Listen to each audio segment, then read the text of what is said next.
Hello दोस्तों, नमस्कार। कैसे हैं आप सब? उम्मीद करते हैं कि आप सभी लोग स्वस्थ होंगे, मस्त होंगे और जहां भी होंगे अपनी अपनी पढ़ाई में व्यस्त होंगे। एक बार फिर से आप सभी का स्वागत करते हैं आपके अपने YouTube channel RS online classes पर। दोस्तों, आप लोगों के लिए ये वीडियो जो है बहुत ही खास होने वाला है, क्योंकि ये वीडियो जो है हम बना रहे हैं आप लोगों के लिए स्पेशल, जो कि आपके एग्जाम के लिए जो है काफी हेल्पफुल होने वाला है। ठीक है, देखिए ये वीडियो आपके लिए अंतिम प्रहार की तरह काम करेगा। ठीक है, ये लास्ट वीडियो होगा मैथ का। इसमें जितने भी 2 नंबरी सवाल आपके एग्जाम में आने वाले हैं या 5 नंबरी आने वाले हैं, उन सब का जो है समाधान इस वीडियो के अंदर हम करने वाले हैं। तो केवल एक वीडियो, इस वीडियो को ही आपको देखना है। एक वीडियो आपका जो है नैया पार लगा सकता है। तो इस वीडियो में आप लोग हमारे साथ अंत तक बने रहिएगा और वीडियो को ज्यादा से ज्यादा शेयर भी कर दीजिए, ताकि आपके दोस्तों का, आपके रिश्तेदारों का, उनका भी अगर एग्जाम है तो उनका भी प्रॉब्लम सॉल्व हो सके। ठीक है, और डरिएगा नहीं मैथ के एग्जाम में, क्योंकि हम है ना, अभी हम लेकर आए हैं आप लोगों के लिए वही पास कराने वाला, बेहतर नंबर दिलाने वाला वीडियो।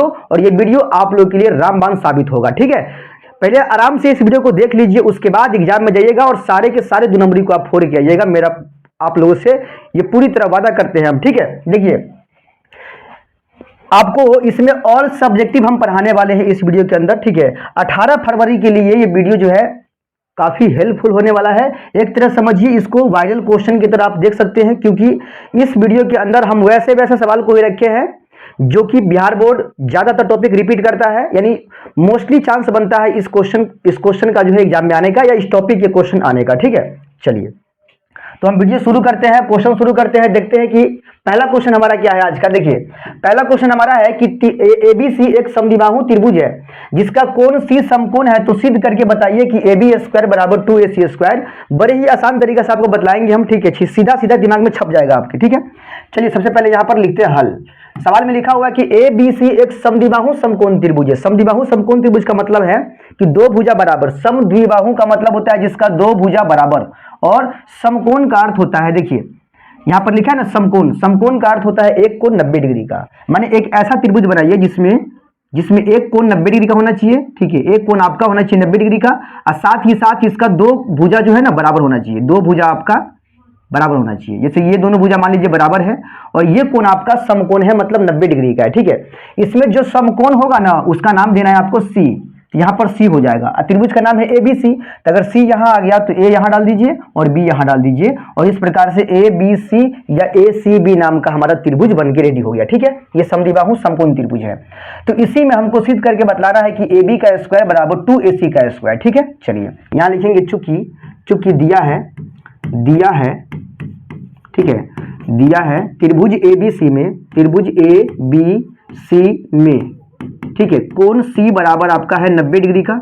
उसके बाद AC बराबर कौन सा होगा? BC, क्योंकि ये समद्विबाहु त्रिभुज है इसीलिए इसमें 2 भुजा हमेशा बराबर आएगा। ठीक है, तो इसका AC जो है BC के बराबर है। ठीक है, तो इसीलिए हमें सिद्ध क्या करना है? इसीलिए हमें सिद्ध करना है कि AC स्क्वायर AB स्क्वायर, ठीक है, हमें सिद्ध क्या करना है?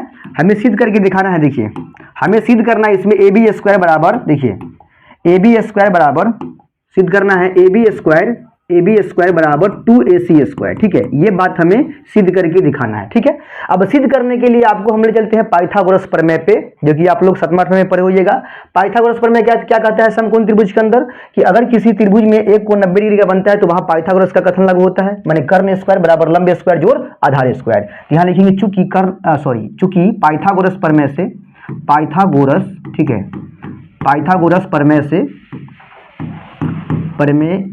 ठीक है, पाइथागोरस प्रमेय से क्या होगा? कर्ण स्क्वायर, तो कर्ण कौन होगा इसमें? कर्ण होगा हमारा AB, तो यहां लिखेंगे AB का स्क्वायर बराबर लंब का स्क्वायर मतलब AC का स्क्वायर, ठीक है, प्लस आधार का स्क्वायर मतलब BC का स्क्वायर। ठीक है, अब इसको हम AB स्क्वायर रहने देते हैं बराबर AC स्क्वायर, वहां BC स्क्वायर लिखा हुआ है। अब ध्यान से समझिए, यहाँ AC जो है वो आपकी BC के बराबर है, तो हम क्या कर सकते हैं? सवाल में देखिए क्या लाना है, यहाँ पे सिद्ध करके दिखाना है 2AC स्क्वायर। ठीक है, यानी हमको उधर चाहिए 2 को AC चाहिए, और यहाँ पर आ रहा है AC स्क्वायर BC स्क्वायर। तो एक काम कीजिए, यहाँ जो BC लिखा है ना, BC की जगह पर हम AC को डाल सकते हैं, बिल्कुल डाल सकते हैं। कैसे? क्योंकि BC हमारा AC के बराबर है। ठीक है, इसीलिए हम क्या करेंगे, ये जो AC स्क्वायर है इसको रहने देंगे, और प्लस में BC की जगह पर क्या लिखेंगे? AC ही लिख देंगे और इसका स्क्वायर, और यहाँ लिख देंगे बगल में कि दिया है क्या दिया है इसमें? तो दिया ये है कि AC बराबर BC। ठीक है, इसीलिए हम क्या किए हैं, BC की जगह पर AC का ही इस्तेमाल कर लिए। ठीक है, इतना करने के बाद आप जरा देखिए यहाँ पे AB का स्क्वायर ये जैसे है वैसे ही रहेगा, बराबर AC का स्क्वायर प्लस में AC का स्क्वायर, तो प्लस में क्या होगा 2AC का स्क्वायर, और यही चीज हमें जो है सिद्ध करके दिखलाना है। ठीक है, देखिए 2 नंबर का सवाल है, बस 1 से 1.5 मिनट में आप इसको जो है बना दीजिएगा, इतना आसान सवाल है आपके लिए। ठीक है, यानी यहाँ पर हमारा सवाल जो है सिद्ध हो चुका है। ठीक है, चलिए तो बढ़ते हैं अगले सवाल की ओर। देखिए अगला सवाल क्या है इसका। चलिए सवाल नंबर 2 क्या है, त्रिभुज ABC की भुजाओं मतलब भुजाओं AB और AC पर 2 बिंदुएं D एवं E क्रमशः इस प्रकार है कि, यहां पर की होगा, ठीक है, कि DE समानांतर हो रहा है किसके, BC के। यदि AD की लंबाई आपको दिया हुआ है 4x - 3 सेंटीमीटर, AE की लंबाई 8x - 7 सेंटीमीटर, BD की लंबाई 3x - 1 सेंटीमीटर, C से E की लंबाई है आपका 5x - 3 सेंटीमीटर। ठीक है, तो आपको x का मान निकाल कर दिखाना है। देखिए पहली बात, यहाँ त्रिभुज है ABC नाम का। ठीक है, तो यहाँ पर हम सबसे पहले एक त्रिभुज ले लेते हैं। ठीक है, यहाँ पर एक त्रिभुज हम ले लेते हैं। ठीक है, देखिए एक त्रिभुज ले लेते हैं यहाँ पे हम। ठीक है, यहाँ पर हम एक त्रिभुज ले लिए। ठीक, त्रिभुज लेने के बाद क्या करेंगे, त्रिभुज का नाम रखेंगे हम। नाम कैसे रखेंगे, तो ABC नाम देना पड़ेगा इसका, AB और C। ये ABC नाम का त्रिभुज हुआ। इसके AB भुजा और AC भुजा पर 2 बिंदु है, AB पर और AC पर। कौन कौन बिंदु है, D और E बिंदु है। तो AB भुजा ये है और AC भुजा ये है, तो इसके भुजाओं पर 2 बिंदु है इस प्रकार से, D है और E है। ठीक है, DE इस प्रकार बैठा हुआ है कि DE जो है ना वो BC के समांतर है। देखिए DE जो है आपके BC भुजा के समांतर आ रहा है। ठीक है, यदि AD की लंबाई, A से D की लंबाई कितनी है, A से D की लंबाई है आपका 4x - 3। ठीक है, उसके बाद A से E की लंबाई है आपका, A से E की लंबाई है 8x - 7। ठीक है, उसके बाद B से D की लंबाई है आपका 3x - 1, 3x - 1, और लास्ट E से C की लंबाई कितनी है, तो वो है 5x - 3। ठीक है, ये आपका चारों का लंबाई दिया है, इसमें x का मान निकालना है। देखिए आप लोग एक थ्योरम पढ़े होइएगा, यहाँ पर लिखेंगे हल। ठीक है, कि यदि किसी त्रिभुज के अंदर कोई भुजा मतलब कोई दूसरा भुजा आकर उस त्रिभुज के 2 भुजाओं को समान अनुपात में बांटता है। ठीक है, ये एक थ्योरम है किसका, थेल्स का। यहाँ पर एक थेल्स का थ्योरम यहाँ पे लगेगा, लिखेंगे चूंकि त्रिभुज ABC में, ठीक है, त्रिभुज ABC में दिया है। ठीक है, दिया है, क्या क्या दिया हुआ है देखिएगा। पहली बात तो यहाँ पर DE जो है वो आपके समांतर है किसके, BC भुजा के, तथा A से D की लंबाई कितना दिया है, वो 4x - 3 दिया है। ठीक है, उसके बाद B से D की लंबाई कितना दिया है, ये वाला लंबाई ये आपका है 3x - 1।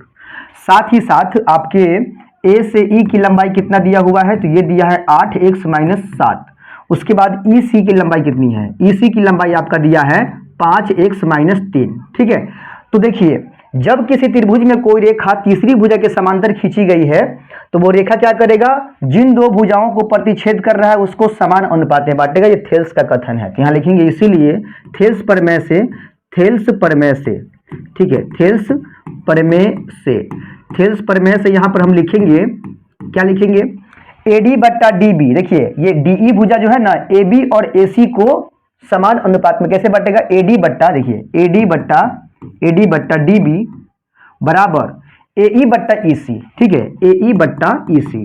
ठीक है, इस प्रकार से बांटता है, ये थेल्स प्रमेय का कथन है। ठीक है, अब AD का मान कितना दिया हुआ है, AD का मान है 4x - 3, यहाँ लिखेंगे 4x - 3 बट्टा DB की लंबाई कितनी है, तो वो 3x - 1 है। ठीक है, बराबर A से E की लंबाई कितनी दी है, तो वहां पर है 8x - 7 है, और EC की लंबाई कितनी है, तो वो आपका 5x - 3 है। ठीक है, अब यहां से क्या करना है, हमको तिरछा तिरछी गुना कर लेना है, x का मान निकालना है ना, तो क्रॉस गुना करेंगे हम। ठीक है, अब देखिएगा यहाँ पर ये पूरा से इसके नीचे वाले सब में गुना करना है और इसके पूरे से इसके सब में गुना करना है। ठीक है, तो 8x - 7 में गुना करना है 3x - 1 से।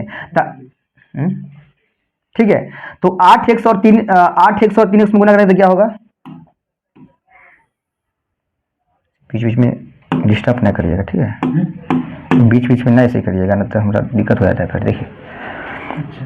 देखिए यहाँ पे क्या करेंगे, अब हम इसको गुना करेंगे क्रॉस में, तो इसके दोनों से इसके दोनों में गुना करना पड़ेगा। तो 8x में करेंगे 3x कितना होगा, 8 × 24 x² होगा। ठीक है, उसके बाद इसी इसी 3x से गुना करेंगे -7 में, कितना होगा 3 7 21 माइनस में 21x।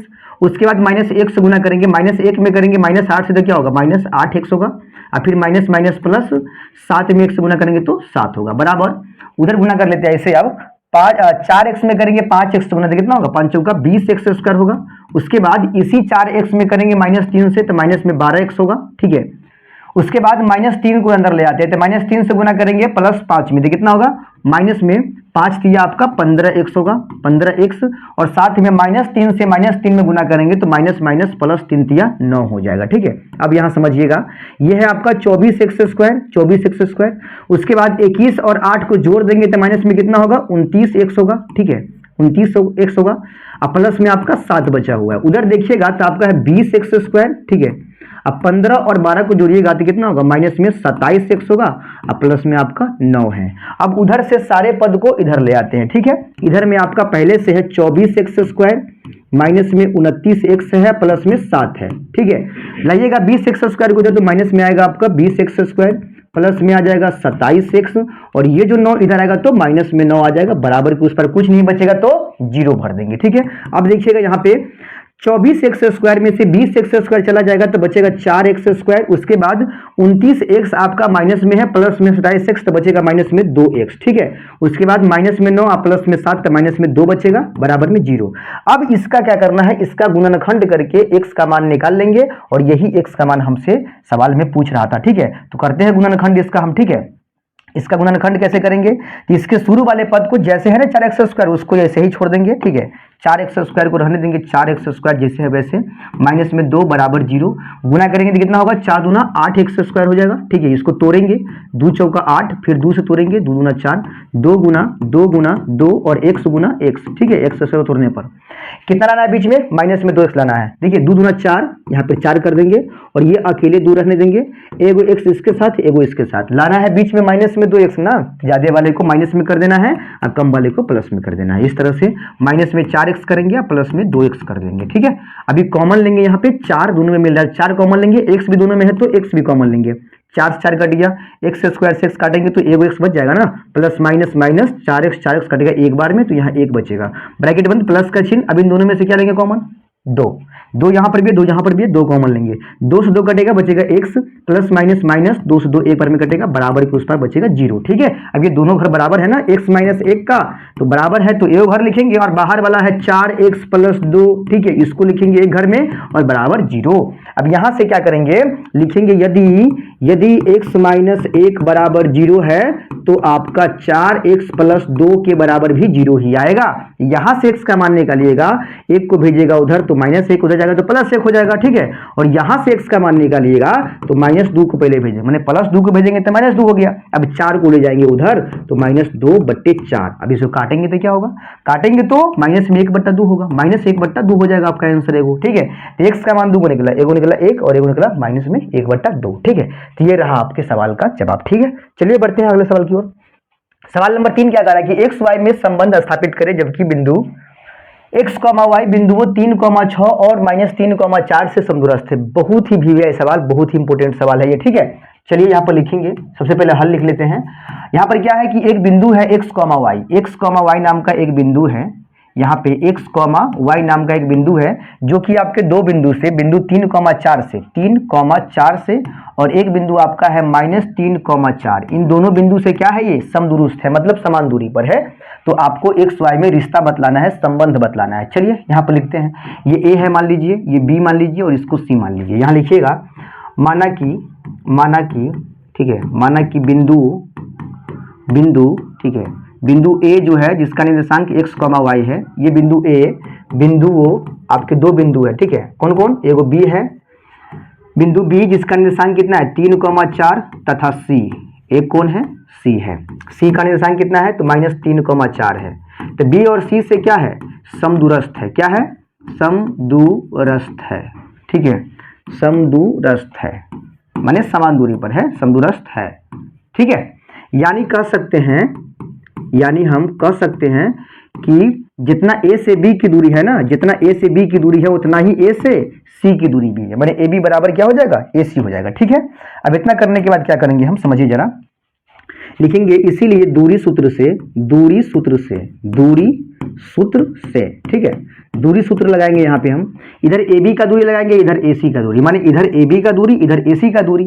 चलिए लगाते हैं दूरी सूत्र, इधर AB का दूरी x1 माइनस x2, तो x1 इसको मान लेते हैं x को, माइनस x2 हमारा हो जाएगा 3, तो x माइनस 3 का होल स्क्वायर, प्लस में y1 कितना होगा, तो ये y हो जाएगा, माइनस y2 का मान 4 हो जाएगा, ठीक है, इसका होल स्क्वायर बराबर, इधर AC का लगाना है दूरी, लगाते हैं AC का, x1 का मान x होगा, माइनस x2 का मान आपका माइनस में 3 है, तो माइनस माइनस क्या होगा, प्लस में 3 हो जाएगा, इसका होल स्क्वायर देंगे, प्लस y1 का मान आपका y होगा, ठीक है, माइनस y2 का मान 4 होगा, ठीक है, y माइनस 4 का होल स्क्वायर, ठीक है। कौन है?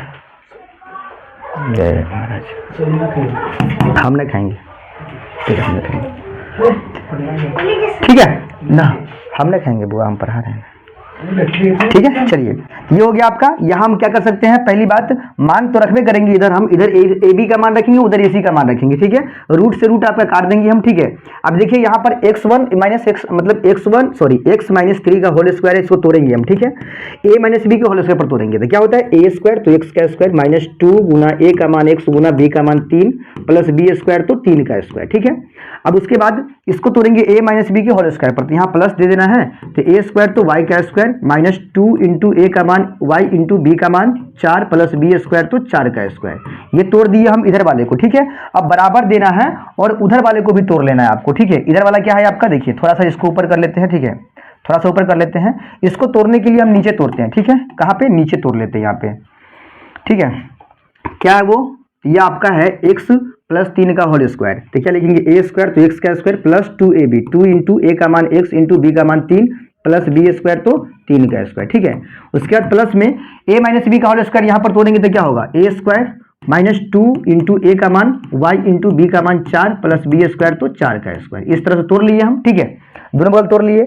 अब देखिएगा जरा, यहाँ पर x स्क्वायर आपका बराबर की ये साइड वाला, ये सारा जो है ना बराबर की इस तरफ का है, और ये सारा जो है बराबर की उस तरफ का है, ठीक है, थोड़ा सा लंबा जा रहा है ये।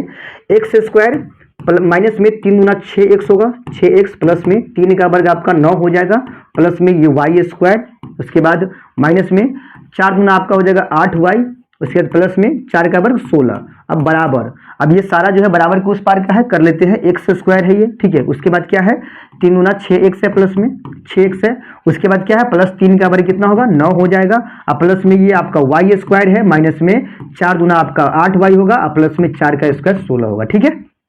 देखिए ये आपका, अब यहां से काटा कोटी सीन चालू कीजिए, ठीक है। काटा कोटी सीन कैसे होगा, बराबर की इस पार जो आपको दिख रहा है ये सारा इधर देखिए प्लस में एक्स स्क्वायर है, और बराबर के उस पार भी सेम अगर दिखेगा ना आपको, जैसे प्लस में एक्स स्क्वायर इधर भी है और उधर भी आपको दिखेगा प्लस में एक्स स्क्वायर, उधर भी, दोनों को काट सकते हैं, ठीक है। एक्स स्क्वायर प्लस में यहाँ पर है, एक्स स्क्वायर प्लस में भी यहाँ पर भी है, ठीक है, कट गया। वाई स्क्वायर यहाँ प्लस में है, वाई स्क्वायर यहाँ पर भी प्लस में है, ये भी कट गया, ठीक है। और खोजिए, काटिए, ठीक है, माइनस में 8y यहाँ पर है, माइनस में 8y यहाँ पर भी है, ठीक है, ये दोनों कट जाएगा, 4 गुना 8y हो जाएगा ना, तो ये माइनस में वो उधर भी माइनस में 8y है, इधर भी माइनस में आपका वो 8y है, ठीक है। ये दोनों आपका कट ही जाएगा ना, चलिए ये दोनों आपका कट जाएगा, 8y कैंसिल हो जाएगा, ठीक है।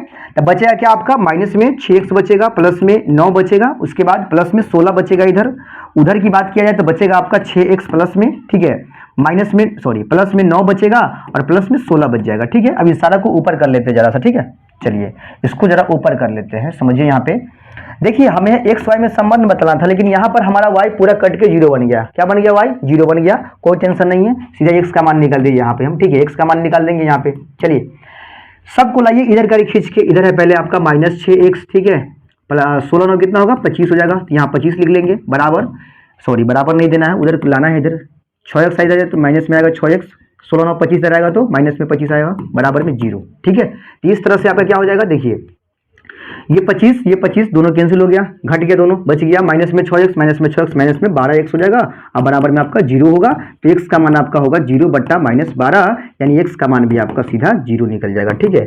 तो ये रहा आपका, इस तरह से आपको संबंध बतला देना है एक्स वाई के बीच में, ठीक है, तो इस तरह से आपको करना है, ठीक है। चलिए तो बढ़ते हैं अगले सवाल की ओर। सवाल नंबर अगला देखिए, उस बिंदु का निर्देशांक ज्ञात करें जो बिंदु इतना को माने बिंदु है -1,7 और एगो है 4,-3, इसको मिलाने वाली रेखाखंड को 2:3 के अनुपात में विभाजित कर देता है, ठीक है। चलिए करते हैं हम काम इसका। सवाल को पहले यहाँ लिखेंगे हल, ठीक है, हल लिखने के बाद यहाँ पर एक रेखाखंड हम बनाएंगे इस तरह का, ठीक है। रेखाखंड में एक बिंदु का निर्देशांक देंगे -1,7 और एक का निर्देशांक हमको देना है 4,-3, ठीक है। ये 7वां लेसन का क्वेश्चन है। और यहाँ पर एक बिंदु आकर क्या कर रहा है, इस रेखाखंड को विभाजित कर रहा है, ठीक है। एक बिंदु आकर जिसका निर्देशांक हमें मालूम नहीं, जैसे मान लीजिए ये है और ये बी है, तो ए बी नाम का रेखाखंड हुआ। इसको सी आकर अनुपात में बांट रहा है, किस अनुपात में, तो 2:3 में बांट रहा है, ठीक है। 2:3 में बांट रहा है। तो इस तीसरे बिंदु सी का निर्देशांक निकालिए, एक्स और वाई का मान निकालिए, ठीक है। यही एक्स वाई का मान निकालना है, सिंपल सा क्वेश्चन है। यहाँ लिखेंगे x1 का मान, ठीक है, x2 का मान, ठीक है, उसके बाद m1 का मान। क्योंकि देखिए m1 का मान क्या होगा, ये जो बांट रहा है ना 2:3 में, इसका जो पहला रेशियो है ना ये 2, यही हमारा m1 कहलाएगा और दूसरा वाला जो है ना ये m2 कहलाएगा। और x1 y1 यहाँ मान लेंगे, x2 y2 वहां मान लेंगे, ठीक है। चलिए यहाँ पर लिखेंगे y1, ठीक है, यहाँ लिखेंगे y1 लिखेंगे और यहाँ y2 आपका आ जाएगा और यहाँ m2 हो जाएगा, ठीक है, इस प्रकार से। चलिए x1 का मान माइनस में 1 होगा तो y1 का मान इसमें का 7 हो जाएगा, ठीक है। x2 का मान आपका 4 होगा तो y2 का मान माइनस में 3 हो जाएगा और m1 का मान आपका 2 हो जाएगा तो m2 का मान आपका 3 हो जाएगा। बात समझ में आ गया। अब सीधा हमको इसके x और y का मान निकालना है, ठीक है। चलिए लिखेंगे यहाँ पे, इसीलिए विभाजन सूत्र से फॉर्मूला आता है x बराबर m1 x2 plus m2 x1, ठीक है। अब बट्टा के नीचे आता है m1 प्लस m2, ये वाला फॉर्मूला आपका आता है विभाजन सूत्र से। m1 का मान आपका 2 हो गया गुना x2 का मान आपका 4 हो गया प्लस m2 का मान आपका 3 हो गया गुना x1 का मान आपका माइनस में 1 होगा, तो माइनस वाला घेर दीजिएगा। नीचे में m1 2 है और प्लस m2 आपका 3 हो गया, ठीक है। बात समझ में आ गया। 4 गुना करेंगे तो कितना होगा 8 प्लस माइनस 3 में 1 से गुना करेंगे 3, नीचे में 3 2 5, ठीक है। अब 8 में से 3 गया तो कितना बचेगा, 5 बचेगा। यहाँ पे 5 बचेगा, नीचे में भी 5 यहाँ पर काटेंगे तो कितना निकल के आएगा, 1 निकल के आएगा। मतलब यहाँ जो x है ना इसका मान कितना निकल गया, 1 निकल गया। इसी प्रकार से यहाँ लिखेंगे पुनः y बराबर, यहाँ लिखना पड़ेगा y बराबर हो जाएगा m1 y2 plus m2 y1, ठीक है, m2 y1 बट्टा m1 प्लस m2, ये वाला हो जाएगा। अब देखिएगा जरा m1 का मान कितना है आपका, तो m1 का मान आपका 2 है तो 2 गुना y2 का मान माइनस में 3 है, माइनस में 3 प्लस m2 का मान 3 हो जाएगा और y1 का मान आपका हो जाएगा 7। नीचे में m1 का मान आपका 2 हो गया, m2 का मान आपका 3 हो गया। देखिए प्लस माइनस में 6 हो जाएगा, 3 गुना 6 हो गया, प्लस में 7 या 21 हो गया, नीचे में 3 2 5। अब देखिए 21 में से 6 घटिए कितना बचेगा, 15 बट्टा 5 करेंगे 3 बार में कट के आएगा, यानी इसका आंसर y का कितना निकल गया, 3 निकल गया। तो ये जो C बिंदु जो विभाजन कर रहा है ना, माने विभाजित कर रहा है इस रेखाखंड AB को, उसका निर्देशांक क्या निकल के आया, तो उसका निर्देशांक निकल के आया 1,3। तो ये है हमारा C का निर्देशांक। बात समझ में आ गया। चलिए अगला सवाल समझिए। सवाल है k का मान ज्ञात कीजिए यदि तीनों बिंदु, एक बिंदु है 7,-2, एक बिंदु है 5,1 और एक है 3,k।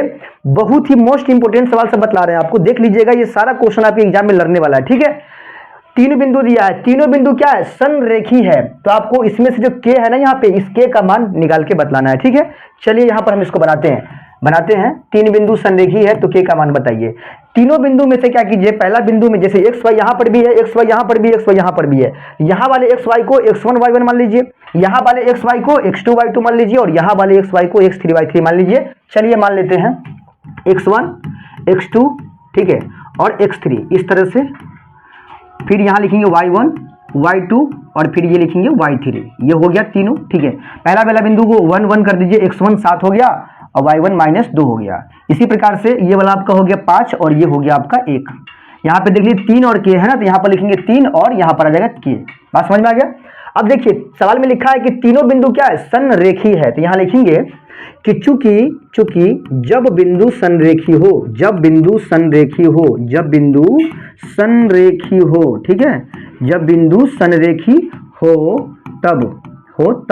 तब क्या होता है, तो तब त्रिभुज का जो क्षेत्रफल होता है ना वो आपके 0 के बराबर आता है, ठीक है। जब बिंदु संरेखी होता है तो त्रिभुज का क्षेत्रफल कितना आता है, 0 आता है। और 7वां लेसन में बड़ का भयंकर फार्मूला याद करे होइएगा, त्रिभुज का क्षेत्रफल वाला क्या आता है, क्या होता है फार्मूला, वो 1/2 into x1 into y2 minus y3, ठीक है, plus x2 into y3 minus y1 plus में x3 into y1 minus y2। ठीक है, ये वाला एक लंबा चौड़ा सा फॉर्मूला जो है आता है क्षेत्रफल सूत्र, वही लगाना है हमको यहाँ पर। ठीक है, अब आराम आराम से सारा मान को पुट कीजिए यहाँ पे। सबसे पहली बात यहाँ पर 1/2 है, रहने दीजिए बेचारा को। ठीक है, x1 का मान कितना है, ये 7 है, इंटू y2 का मान कितना है, तो ये 1 है, माइनस y3 का मान आपका k है। ठीक है, ब्रैकेट बंद, प्लस का चिन्ह। x2 का मान कितना है, तो वो आपका 5 हो गया, इंटू y3 का मान कितना है, तो वो आपका k है, माइनस y1 का मान कितना है, तो -2, तो माइनस माइनस प्लस में 2,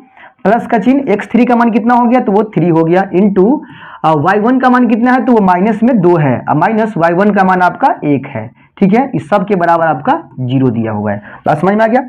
अब देखिए ये 2 को ना बराबर को उस पार ले जाइए, ये 2 जो है यहाँ पर इंटू है, तो ये 2 आपका हो गया बट्टा के नीचे, उधर जाएगा तो गुना में चला जाएगा ना 2, इधर बचेगा गुना में 1, तो 1 का तो वैल्यू नहीं है गुना में, इसलिए छोड़ देंगे 1 को। ठीक है, 2 को उधर भेज दिए, इधर कुछ नहीं बच गया, इधर ये पूरा खत्म, यहाँ से बच गया 7 इंटू 1 माइनस के, यहाँ बच गया 5 इंटू के प्लस 2, और यहाँ बच गया 3 इंटू -2 माइनस 1। ठीक है, अब समझिए जरा, इसमें से हम जो घटाव कर सकते हैं क्या, अंदर में नहीं कर सकते, क्यों, के में से 1 घट भी नहीं करेगा, या फिर 1 में से के नहीं घटेगा, तो क्या करना पड़ेगा, इस 7 को ही अंदर भेजना पड़ेगा। 7 जब अंदर जाएगा दोनों में गुना करेंगे हम, सेम यहां पर भी ऐसे ही होगा, के में हम 2 को जोड़ नहीं सकते हैं, इसीलिए 5 को ही अंदर ले जाना पड़ेगा, दोनों में गुना करना पड़ेगा। लेकिन यहां पर 2 में 1 को हम जोड़ सकते हैं, -2 और -1 -3 हो जाएगा। तो जब अंदर से बाहर निकलने वाला है ये है, तब बाहर वाला क्यों भेजेंगे, लेकिन जब बाहर से माने अंदर से जब बाहर नहीं निकलने वाला होगा तब बाहर वाले को अंदर हुलकाना है। ठीक है, यहाँ 7 को हुलकाइए, 7 में 1 से गुना होगा 7, प्लस माइनस माइनस 7 में के से गुना करेंगे 7 को के, फिर यहाँ पर वही कीजिए, प्लस प्लस प्लस 5 से के में गुना करेंगे 5 को के, प्लस प्लस प्लस 5 गुना है कि 10। ठीक है, प्लस यहाँ पर 3 गुना, यहाँ पे अंदर से बाहर आया कितना, -3, तो यहाँ -3 को ले आए बाहर। ठीक है, अब देखिए इधर 0 और गुना में 2 आया ना, इधर से भेजे ना 2 को ट्रांसफर किए, उधर गया गुना में। ठीक है, चलिए अब आगे समझिए जरा। अब यहाँ पर देखिएगा, यहाँ पर क्या करेंगे हम, अब के वाला को इकट्ठा कर लीजिए यहाँ पे। ठीक है, 2 के वाला है यहाँ पर, तो -7 को के में से प्लस 5 के चला गया, माइनस में 2 के बच जाएगा यहाँ पे। ठीक है, और ये है बिना के वाला, 10 है और 7 है, दोनों प्लस में कितना होगा, 17 होगा, और प्लस माइनस माइनस 3 तिया 9 हो गया। ठीक है, और इधर कितना बचा हुआ है, 0, 2 में गुना करेंगे 0 से तो 0 हो जाएगा। ठीक है, अब समझिएगा जरा, -2 के को इधर आने दीजिए, और प्लस 17 में से 9 चला गया तो कितना बचेगा, प्लस में 8 बचेगा, बराबर में आपका 0 हो गया। -2 के को इधर आने दीजिए, प्लस 8 को उधर भेजिएगा, माइनस में 8 होगा, माइनस से माइनस काट देंगे, और के का मान निकालना है तो 8, और ये 2 गुना में है, उधर गया तो भागा में चला जाएगा, 4 बार में कट गया, के का मान आपका जो है वो 4 निकल के आ गया। ठीक है, इस प्रकार से ये VVI सवाल जो इंपोर्टेंट है आपके लिए, इसको आप इस प्रकार से बना सकते हैं। ठीक है, चलिए अगला सवाल देखिए। सवाल अगला है कि सिद्ध करें कि sec के पावर 4a माइनस 10 के पावर 4a बराबर 1 + 2 10 स्क्वायर a, ये प्रूफ करके दिखाना है। ठीक है, यहाँ लिखेंगे सबसे पहले हल। ठीक है, हाँ ना, अभी है काम करने लायक है।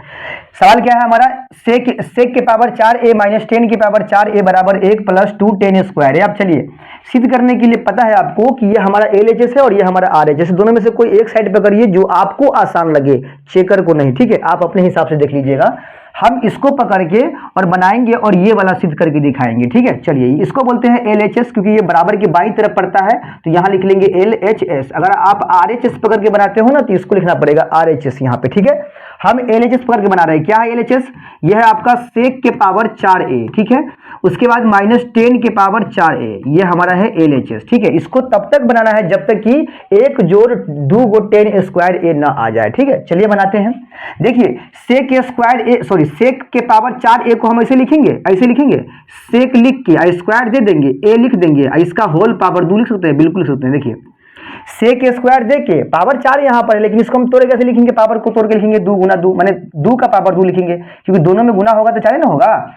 सेम यहाँ पर भी करने वाले हैं, यहाँ पर भी लिखेंगे 10 स्क्वायर दे देंगे। ठीक है, पावर 4 है लेकिन नहीं देंगे 4, बांटेंगे 4 को, कैसे, 10 स्क्वायर दे क्या, इसका भी दे देंगे होल स्क्वायर, ये भी पावर में गुना होगा तो कितना होगा, पावर में गुना करने पर 4 आएगा। ठीक है, चलिए अब समझिएगा जरा, यहाँ पे इसको पूरा को a मान के चलिए, सबको b मान के चलिए। अगर इसको हम a मान के चलते हैं तो a पर स्क्वायर माइनस b पर स्क्वायर, और एक फार्मूला बनता है a पर स्क्वायर माइनस b पर स्क्वायर बराबर a जोड़ b इंटू ए माइनस बी, ये वाला फार्मूला बनता है। ठीक है, तो हमारा सवाल अभी इस मोड में है तो इसको इस तरह से लिख देंगे। क्या लिखेंगे? ए प्लस बी, यानी कि ए मतलब सेक स्क्वायर ए प्लस बी मतलब टेन स्क्वायर ए, ये ए प्लस बी हो गया। ठीक है, इंटू ए माइनस बी, ए का मतलब सेक स्क्वायर ए, सेक स्क्वायर ए माइनस बी का मतलब टेन स्क्वायर ए, टेन स्क्वायर ए।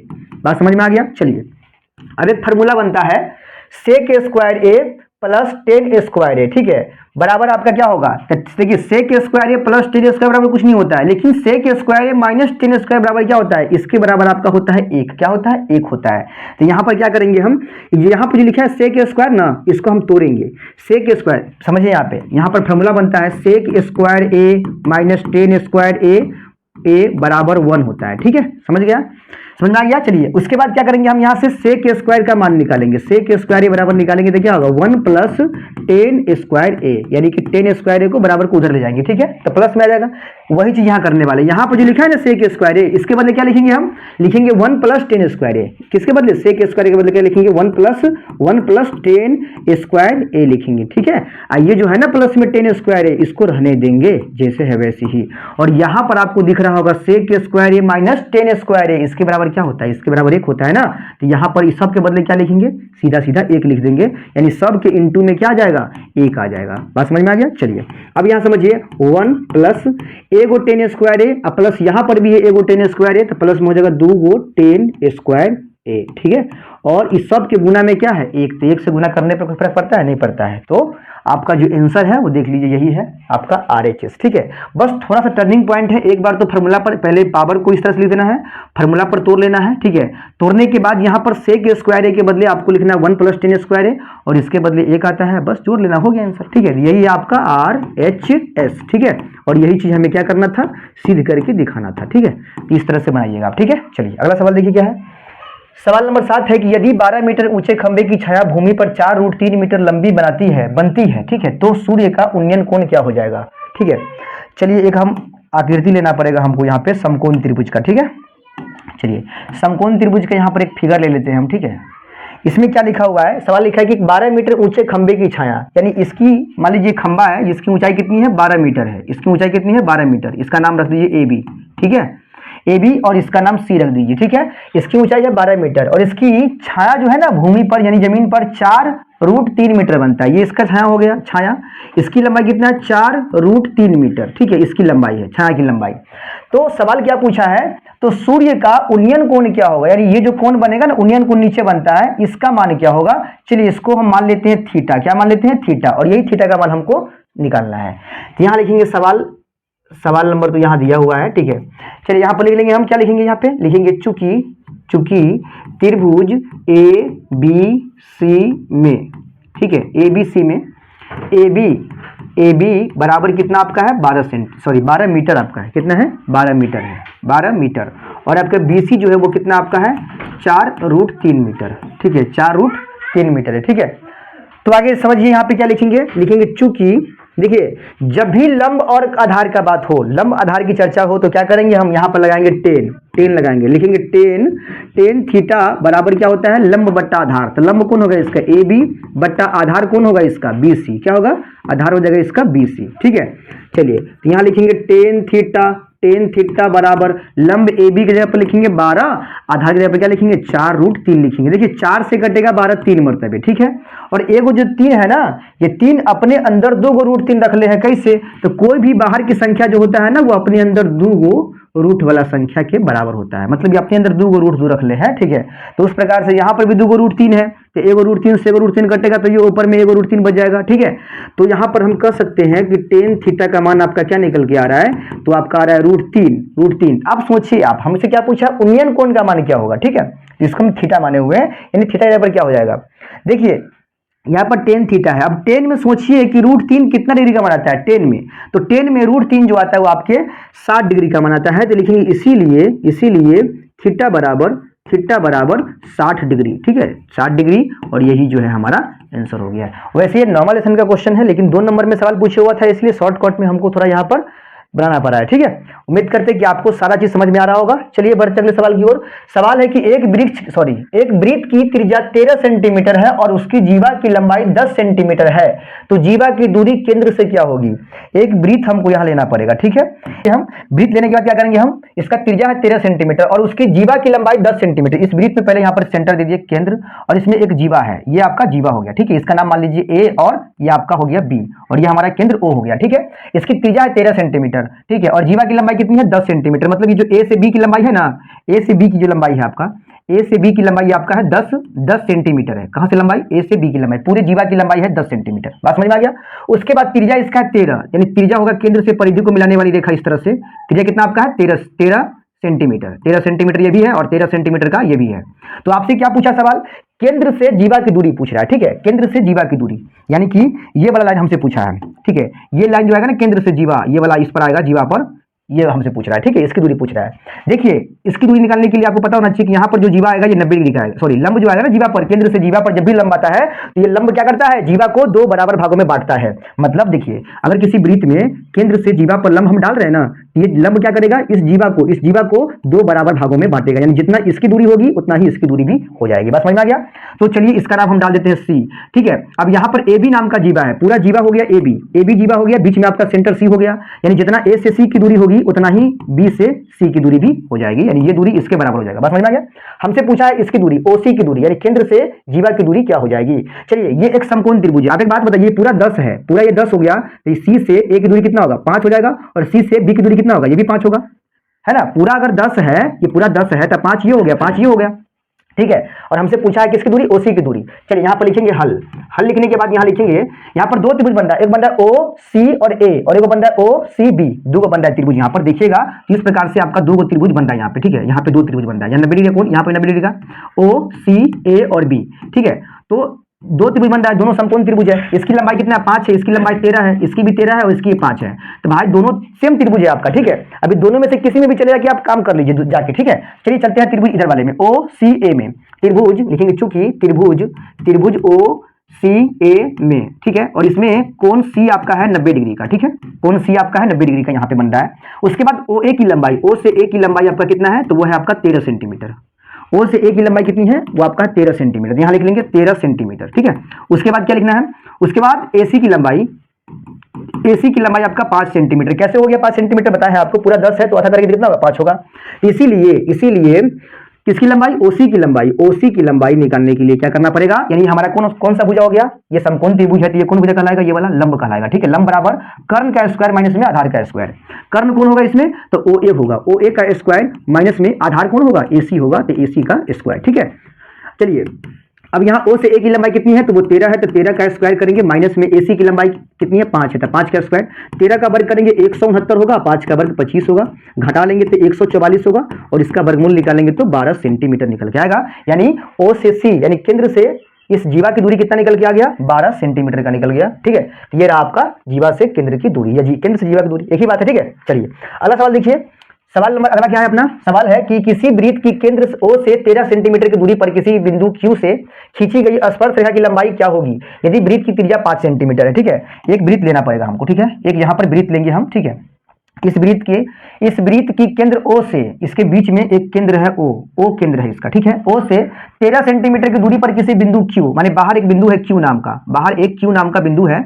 इस बिंदु से केंद्र की दूरी कितनी है? तो वो आपका 13 सेंटीमीटर। कितना है? 13 सेंटीमीटर का है। ठीक है, आगे लिखता है कि यहाँ इस बिंदु Q से, लिखा है ना, Q से खींची गई स्पर्श रेखा की लंबाई क्या होगी। यानी इस बिंदु Q से इस पर एक स्पर्श रेखा इस तरह से खींचा गया है कि इसकी लंबाई क्या हो जाएगी यदि वृत्त की त्रिज्या 5 सेंटीमीटर है। चलिए ये जो स्पर्श रेखा आ रहा है इसका लंबाई, मतलब इसका नाम रख देते हैं यहाँ पे टच कर रहा है ना, इसका नाम मान लीजिए P है, इसका नाम मान लेते हैं P। ठीक है, तो OPQ नाम का एक त्रिभुज बन रहा है यहाँ पे। ठीक है, और इसकी त्रिज्या कितनी है? वो आपका 5 सेंटीमीटर का है त्रिज्या। ठीक है, इस वृत्त की यहाँ पे 90 डिग्री का कोण बनता है, हमेशा याद रखिएगा। अब देखिए 90 के सामने वाला भुजा OQ क्या हो गया? हमारा कर्ण हो गया, और ये हमारा आधार हो गया, तो ये हमारा PQ लंब कहलाएगा। लंब निकालना है, सिंपल सा क्वेश्चन है। ठीक है, यहाँ पर लिखेंगे हल। हल लिखने के बाद यहाँ लिखेंगे, ये सवाल कई बार रिपीट करता है, सवाल बहुत बार रिपीट किया है, सवाल बहुत इंपॉर्टेंट सवाल है। ठीक है, 1 नंबर में आता है और 2 नंबर में सवाल पूछ देता है। ठीक है, यहाँ लिखेंगे चूंकि त्रिभुज, यहाँ पे त्रिभुज बन रहा है, नाम है त्रिभुज का पी क्यू और ओ। इसमें इस त्रिभुज में आपका जो कोण पी है वो आपका बन रहा है क्या डिग्री का, 90 डिग्री का बन रहा है यहाँ पे, ठीक है। उसके बाद OQ की लंबाई आपका 13 सेंटीमीटर है और साथ में OP की लंबाई आपका जो है वो 5 सेंटीमीटर है। इसीलिए PQ की लंबाई कितनी हो जाएगी, यही है PQ की लंबाई, स्पर्श रेखा की लंबाई, ठीक है। अंडर रूट करना पड़ेगा कर्ण का स्क्वायर मतलब OQ का स्क्वायर, ठीक है। OQ का स्क्वायर माइनस में आधार का स्क्वायर OP का स्क्वायर, ठीक है। चलिए यहाँ पे समझिए OQ का लंबाई कितना है, तो वो आपका 13 है, तो 13 का स्क्वायर करना पड़ेगा, माइनस OP की लंबाई कितनी है, वो आपका 5 है, तो 5 का स्क्वायर करना पड़ेगा। 13 का वर्ग करेंगे तो 169 होगा, 5 का स्क्वायर 25 होगा और घटाने पे 144 होगा और इसका वर्गमूल निकालेंगे 12 आएगा, 12 सेंटीमीटर का निकल गया। पिछले वाले सवाल में भी यही हो रहा था, ठीक है, वहां पर भी 13 सेंटीमीटर 5 सेंटीमीटर, तो 12 सेंटीमीटर ही निकल के आया था, ठीक है। इसकी लंबाई कितना निकल गया, 12 सेंटीमीटर। बात समझ में आ गया। चलिए अगला सवाल समझिए क्या है। सवाल है कि एक घड़ी की मिनट की सुई की लंबाई 3 सेंटीमीटर है, तो 30 मिनट में इसके द्वारा तय किया गया क्षेत्रफल क्या होगा। ये क्वेश्चन 2024 में पूछा हुआ है, ठीक है। एक घड़ी की मिनट की सुई कितनी है, 3 सेंटीमीटर लंबी है एक घड़ी की मिनट की सुई। देखिए एक घड़ी होता है किसके आकार का, वृत्त के आकार का, ठीक है। तो आपकी वृत्त के आकार का घड़ी है मान के चलिए, ठीक है। अब इसके मिनट की सुई जो है, मिनट की सुई मान लीजिए ये है और इसकी लंबाई कितनी है 3 सेंटीमीटर। तो मिनट की सुई हमारा क्या करेगा इसमें, देखिए घड़ी होता है वृत्त के आकार का, उसमें मिनट की सुई क्या करेगा, किसका काम करेगा, त्रिज्या का काम करेगा। मिनट की सुई त्रिज्या का काम करेगा, मतलब त्रिज्या कितना हो गया 3 सेंटीमीटर का, ठीक है। तो 30 मिनट में इसके द्वारा तय किया गया क्षेत्रफल, मान के चलिए 30 मिनट में कितना दूरी तय करेगा। एक घड़ी में मिनट की सुई आपके 60 मिनट में एक चक्कर लगा लेता है। मिनट की सुई जो है 60 मिनट में एक चक्कर लगा लेगा। मतलब कहने का ये है कि अगर सुई यहां से शुरू किया है ना, 12 पर चलना शुरू किया है, तो 1 घंटा में मतलब 60 मिनट के अंदर जो है ऐसे करके जाकर इस तरह से जाकर और फिर यहां पर आ जाएगी, ठीक है, 60 मिनट में। तो 60 मिनट में पूरा एक चक्कर लगाने का मतलब हुआ कि ये केंद्र पर 360 डिग्री का कोण भी बना लेगा, केंद्र पर 360 डिग्री का कोण बना लेगा, ठीक है। तो सवाल क्या पूछा, 30 मिनट में हमसे पूछा है 30 मिनट में दूरी कितना तय करेगा बताइए। 30 मिनट में जब 60 मिनट में पूरा एक चक्कर लगाता है तो 30 मिनट में 30 हुआ 60 मिनट का आधा, तो इसीलिए 30 मिनट में ये आधा दूरी तय करेगा। तो जब पूरा दूरी तय करता है, पूरा एक राउंड लगाता है तो 360 डिग्री का कोण बनाता है केंद्र पर, लेकिन जब ये आधा दूरी ही तय करेगा तो 180 डिग्री का कोण बनाएगा, यानी इसमें थीटा का मान कितना होगा 180 डिग्री, ठीक है। पूरी तरह से ऐसा हो जाएगा, ये ऐसा हो जाएगा, ठीक है, आधा वृत्त हो जाएगा। और यहाँ पर जो कोण बनेगा ये कितना डिग्री का बनेगा, थीटा का मान ये बन जाएगा आपका 180 डिग्री का कोण बनेगा, ठीक है, 180 डिग्री का। इसको बनाएंगे ऐसे, देखिए लिखेंगे हल। उसके बाद यहां पर लिखेंगे मिनट की सुई कितनी है, तो वो 3 सेंटीमीटर इसकी लंबाई है, तो ये हमारा आर का मान हो जाएगा 3 सेंटीमीटर। और कोण हम निकालेंगे, कैसे निकालेंगे, तो यहां लिखेंगे चूंकि 60 मिनट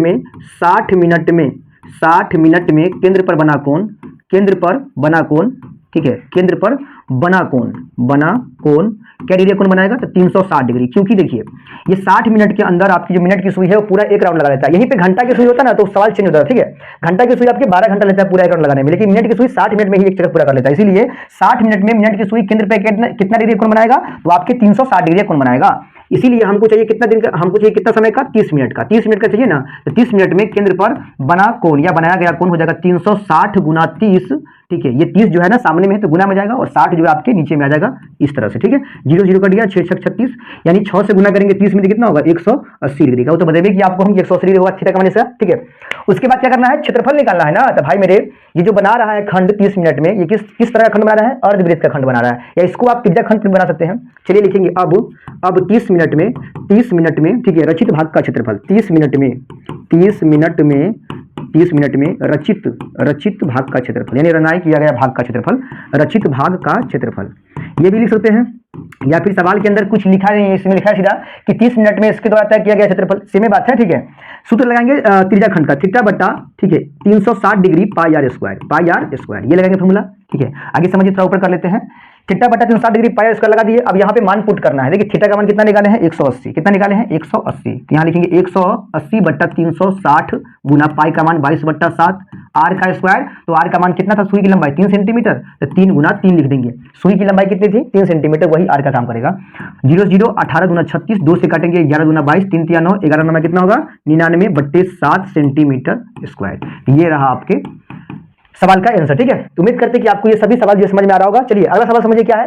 सवाल अपना है कि यदि अर्धवृत्ताकार चांद का परिमाप 360 मीटर है तो इसका व्यास क्या होगा। एक अर्धवृत्त के आकार का चांद है, उसका परिमाप कितना दिया है 360 मीटर। एक अर्धवृत्त के आकार का माने वृत्त का आधा भाग, मान लीजिए वृत्त का है आधा भाग, ठीक है, इसी का परिमाप दिया हुआ है। ये वृत्त का आधा भाग है, इसका परिमाप कितना दिया है 360 मीटर दिया है, ठीक है। तो इसका क्या निकालना है, व्यास निकालना है। यहाँ पर लिखेंगे हल, ठीक है। हल लिखने के बाद सबसे पहले यहाँ लिखेंगे चूंकि अर्धवृत्ताकार अर्धवृत्ताकार चांद का परिमाप, ठीक है, अर्धवृत्ताकार चांद का परिमाप, चांद का परिमाप, ठीक है,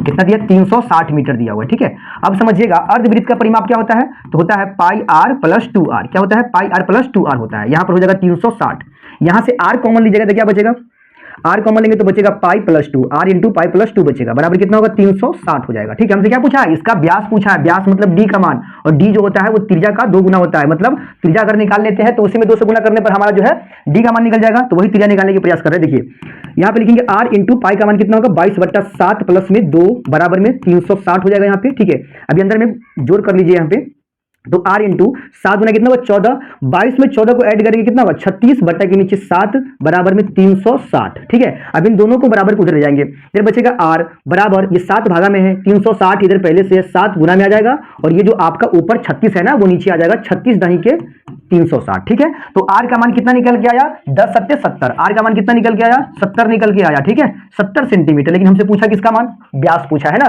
तो लिखेंगे कि अब इसका व्यास, ठीक है, व्यास के लिए क्या करेंगे, 2 इंटू त्रिज्या r, ठीक है, 2 गुना r का मान आपका 70 हुआ, तो 140 सेंटीमीटर जो है लंबा इसका क्या हो जाएगा, व्यास हो जाएगा, जिस चांद का परिमाप 360 मीटर का था, ठीक है।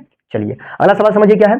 सवाल है अगला कि एक बेलन के आधार की परिधि 44 सेंटीमीटर है और उसकी ऊंचाई 24 सेंटीमीटर है, तो उसका वक्र पृष्ठीय क्षेत्रफल क्या होगा। देखिए वक्र पृष्ठीय क्षेत्रफल क्या होता है, बेलन का वक्र पृष्ठीय क्षेत्रफल, पहले समझ लीजिए बेलन है, मान के चलिए ये एक बेलन हो गया, ठीक है, बेलन, इसका वक्र पृष्ठीय क्षेत्रफल समझिएगा, वक्र पृष्ठीय क्षेत्रफल अलग होता है बेलन में, और एक और होता है कुल पृष्ठीय क्षेत्रफल, ठीक है।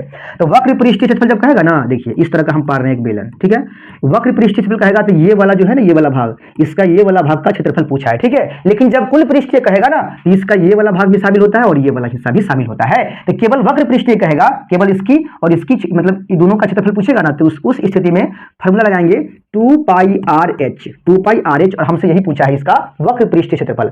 अब यहाँ पर ध्यान से आप देखते होइएगा कि वक्र पृष्ठीय क्षेत्रफल निकालने के लिए r का मान चाहिए और h का मान चाहिए, लेकिन सवाल में केवल इसका ऊंचाई दिया हुआ है, त्रिज्या का तो कहीं नामो नहीं है। लेकिन एक बात दे रखा है कि इसके आधार की परिधि 44 सेंटीमीटर। देखिए बेलन का जो आधार होता है ना, या फिर शीर्ष की बात कर लीजिए, ये आधार, नीचे का हिस्सा आधार है, ऊपर का शीर्ष माथा है, दोनों हिस्सा इसका वृत्ताकार होता है, और इसी की परिधि 44 सेंटीमीटर दिया है, यानी वृत्त की परिधि दिया है। बात समझ में आ गया।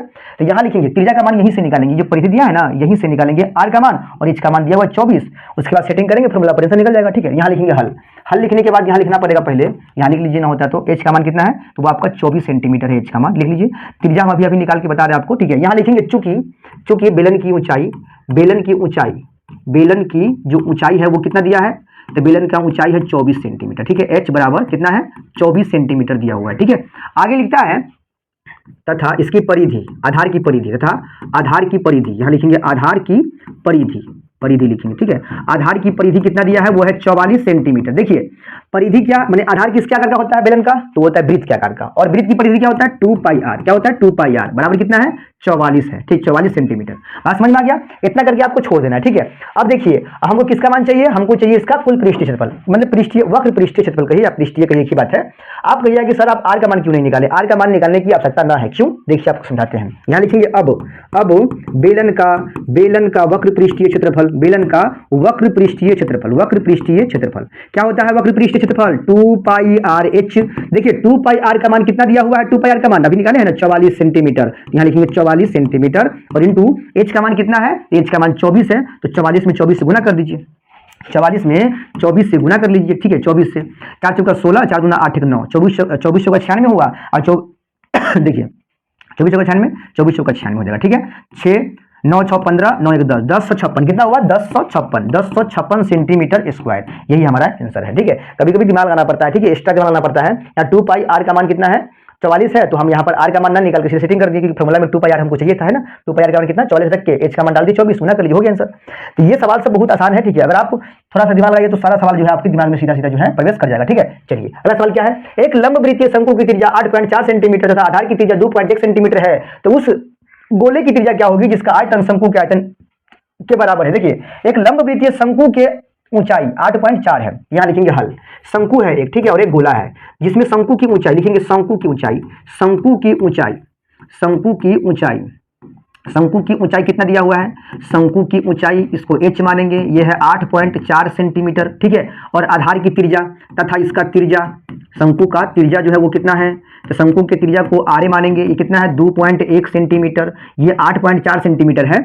उसके बाद उस गोले की त्रिज्या ज्ञात करें जिसका आयतन शंकु के आयतन के बराबर है। तो लिखेंगे कि माना कि गोले की त्रिज्या, माना कि गोले की त्रिज्या या गोला की त्रिज्या, गोला की त्रिज्या, गोला का त्रिज्या, गोला का त्रिज्या मान लेते हैं कैपिटल आर, क्या मान ले, बरकार मान लेते हैं, ठीक है। हमको नहीं पता है ना भाई, निकालना पड़ेगा, तो बरकार मान लेते हैं। छोटका आर मानेंगे तो बहुत लग जाएगा, दो बार है ना यहाँ पे, इसलिए बरकार मान लिए, ठीक है। उसके बाद यहाँ सवाल में दिया हुआ है कि गोला का आयतन, गोला का जो आयतन है वो किसके आयतन के बराबर है, शंकु के आयतन के। अरे बात एक हुआ भाई, यहाँ लिखा है शंकु के आयतन के बराबर है, किसका, गोला का, मतलब गोला की त्रिज्या निकाली जिसका आयतन, तो गोला का आयतन शंकु के आयतन के बराबर है। तो यहाँ लिखेंगे, ठीक है, यहाँ क्या लिखेंगे, शंकु का आयतन, शंकु का आयतन माने गोला का आयतन शंकु के आयतन के बराबर है, शंकु के आयतन के क्या है, बराबर है।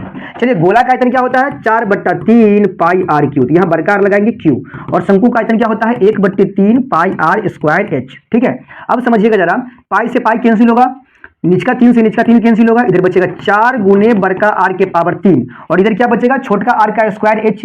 छोटका आर कितना है, तो वो 2.1 है, तो 2 बार लिखिए, 2.1 गुना 2.1, और एच का मान 8.4, एच का मान 8.4। इतना समझ में आ गया। चलिए अब इधर से 4 को उधर भेज देते हैं, ठीक है, हमको आर का मान चाहिए ना, तो यहाँ लिखेंगे बड़का आर का क्यू बराबर, इधर क्या है 2.1 गुना 2.1 गुना 8.4, ठीक है। इधर से 4 इधर आएगा तो भागा में आ जाएगा 4, अब 4 से काटेंगे 8.4 को तो 2.1 बार में कट जाएगा, यानी बड़का आर का क्यू का मान क्या निकल के आया 2.1 गुने 2.1 गुने 2.1। इधर से क्यू को हटाएंगे, उधर क्यूब रूट लगाएंगे, इधर में क्यूब रूट लगाएंगे, यहाँ पर क्यूब रूट लगेगा 2.1 पर, फिर 2.1 है और फिर 2.1 है। अब देखिए 3 बेरी है गुना में, अंदर में 2.1, तो सीधे एक 2.1 निकल के बाहर आ जाएगा, तो 2.1 सेंटीमीटर निकल गया किसकी त्रिज्या, तो गोले की त्रिज्या। बात समझ में आ गया। देखिए कितना आसान तरीके से बना है, ठीक है। बहुत आसान सवाल पूछेगा एग्जाम में आपके, ठीक है, घबराने की कोई बात नहीं है। चलिए अगला सवाल देखिए। सवाल है कि एक घनाभ का कुल पृष्ठीय क्षेत्रफल है, लग रही है, एक घनाभ का कुल पृष्ठीय क्षेत्रफल 758 सेंटीमीटर स्क्वायर, यहाँ स्क्वायर होगा, यदि इसकी लंबाई एवं चौड़ाई, लंबाई एवं ऊंचाई क्रमशः 14 सेंटीमीटर और 11 सेंटीमीटर है, तो घनाभ की चौड़ाई क्या हो जाएगी। भाई मेरे यहाँ लिखेंगे हल, ठीक है, हल लिख के लिखेंगे घनाभ की लंबाई, घनाभ की, यहाँ घनाभ होगा, घनाभ की लंबाई, ठीक है, लंबाई और ऊंचाई दिया हुआ है, तो लिखेंगे चूंकि घनाभ की लंबाई जिसको एल कहते हैं, ये कितना है 14, यह है आपका 14 सेंटीमीटर, और ऊंचाई को एच कहेंगे, ठीक है, ऊंचाई को एच कहेंगे, तो ऊंचाई हमारा कितना होगा, ये ऊंचाई को एच कहेंगे, तो ये हमारा हो जाएगा कितना 11 सेंटीमीटर। ये लंबाई चौड़ाई का दिया हुआ है, लंबाई ऊंचाई दिया है, चौड़ाई तो निकालना है हमको। सवाल में इसका कुल पृष्ठीय क्षेत्रफल दे रखा है 758 सेंटीमीटर स्क्वायर। यहाँ लिखेंगे चूंकि घनाभ का कुल पृष्ठीय क्षेत्रफल, घनाभ का कुल पृष्ठीय क्षेत्रफल घनाभ का कुल पृष्ठीय क्षेत्रफल कितना दिया है 758 सेंटीमीटर स्क्वायर। देखिए घनाभ का कुल पृष्ठीय क्षेत्रफल क्या होता है, तो होता है 2 × LB plus BH plus HL, मतलब ये कि लंबाई गुने चौड़ाई प्लस चौड़ाई गुने ऊंचाई प्लस ऊंचाई गुने लंबाई बराबर 758, ठीक है। चलिए 2 × देखिए L का मान लंबाई 14 दिया, जहां जहां L है वहां 14 रखिए, गुना B का मान ना मालूम है तो B रखिए, इंटू में प्लस, यहाँ पर होगा प्लस आपका, ठीक है, प्लस का चिन्ह, B का मान ना मालूम है, गुना H का मान पता है कितना 11, प्लस में HL, तो H का मान 11 इंटू L का मान 14, ठीक है। अब बराबर में कितना होगा 758। समझ में आ गया। ये 2 गुना में ना उधर ले जाइए 2 को, ठीक है। इधर क्या क्या बचेगा 14 गुना B, 14 भी बचेगा, प्लस में 11 गुना B, तो 11 भी बचेगा, प्लस में 11 में 14 से गुना करिए, 14 का 14, 14 के 4 हासिल है, 14 का 14 1 15, 154 होगा। 2 को उधर भेजिए, इधर 758 पहले से है, 2 नीचे में आके लटकेगा, 2 तिया 6, 2 सत्ते 14, 2 नमा 18, 379 हो गया, कितना 379 हुआ, उधर काटे तो, ठीक है। अब इधर देखिएगा 14 को भी और 11 को भी कितना होगा 25 को भी, कितना होगा 25 को भी हो जाएगा, 154 को उधर भेजिए, इधर 379 है, माइनस में कितना आएगा 154 आ जाएगा, ठीक है। अब क्या करेंगे घटाएंगे, उधर इधर है हमारा क्या, इधर हमारा है 25 को भी, और उधर क्या है देखिए 9 में से 4 गया तो बच जाएगा आपका 5, ठीक है। उसके बाद 7 में से 5 गया बचेगा 2, और साथ ही साथ 3 में से 1 गया तो बच जाएगा 2, 225। B का मान निकालना है तो 225 बट्टा क्या आएगा 25 आ जाएगा, ये जो गुना में है ना 25 इधर आ गया बट्टा में, 25 नमा 225, यानी B का मान कितना निकल गया 9 सेंटीमीटर। तो कहने का मतलब ये है है कि ये जो घनाभ है ना सवाल में दिया हुआ, घनाभ की जो चौड़ाई का मान है वो कितना है 9 सेंटीमीटर। बात समझ में आ गया। चलिए अगला सवाल समझिए। सवाल है कि दो पासों को एक साथ फेंके जाते हैं, दोनों पासों के शीर्ष पर मतलब ऊपर से प्राप्त अंकों का गुणनफल 12 होने की प्रक्रिया क्या होगा। दो पासा, पासा मतलब छतरी नहीं होता, लूडो जो होता है उसी को पासा बोलते हैं। एक पासा में होता है 6 परिणाम, एक पासा में होता है, एक पासा के अंदर कितने परिणाम होंगे 6।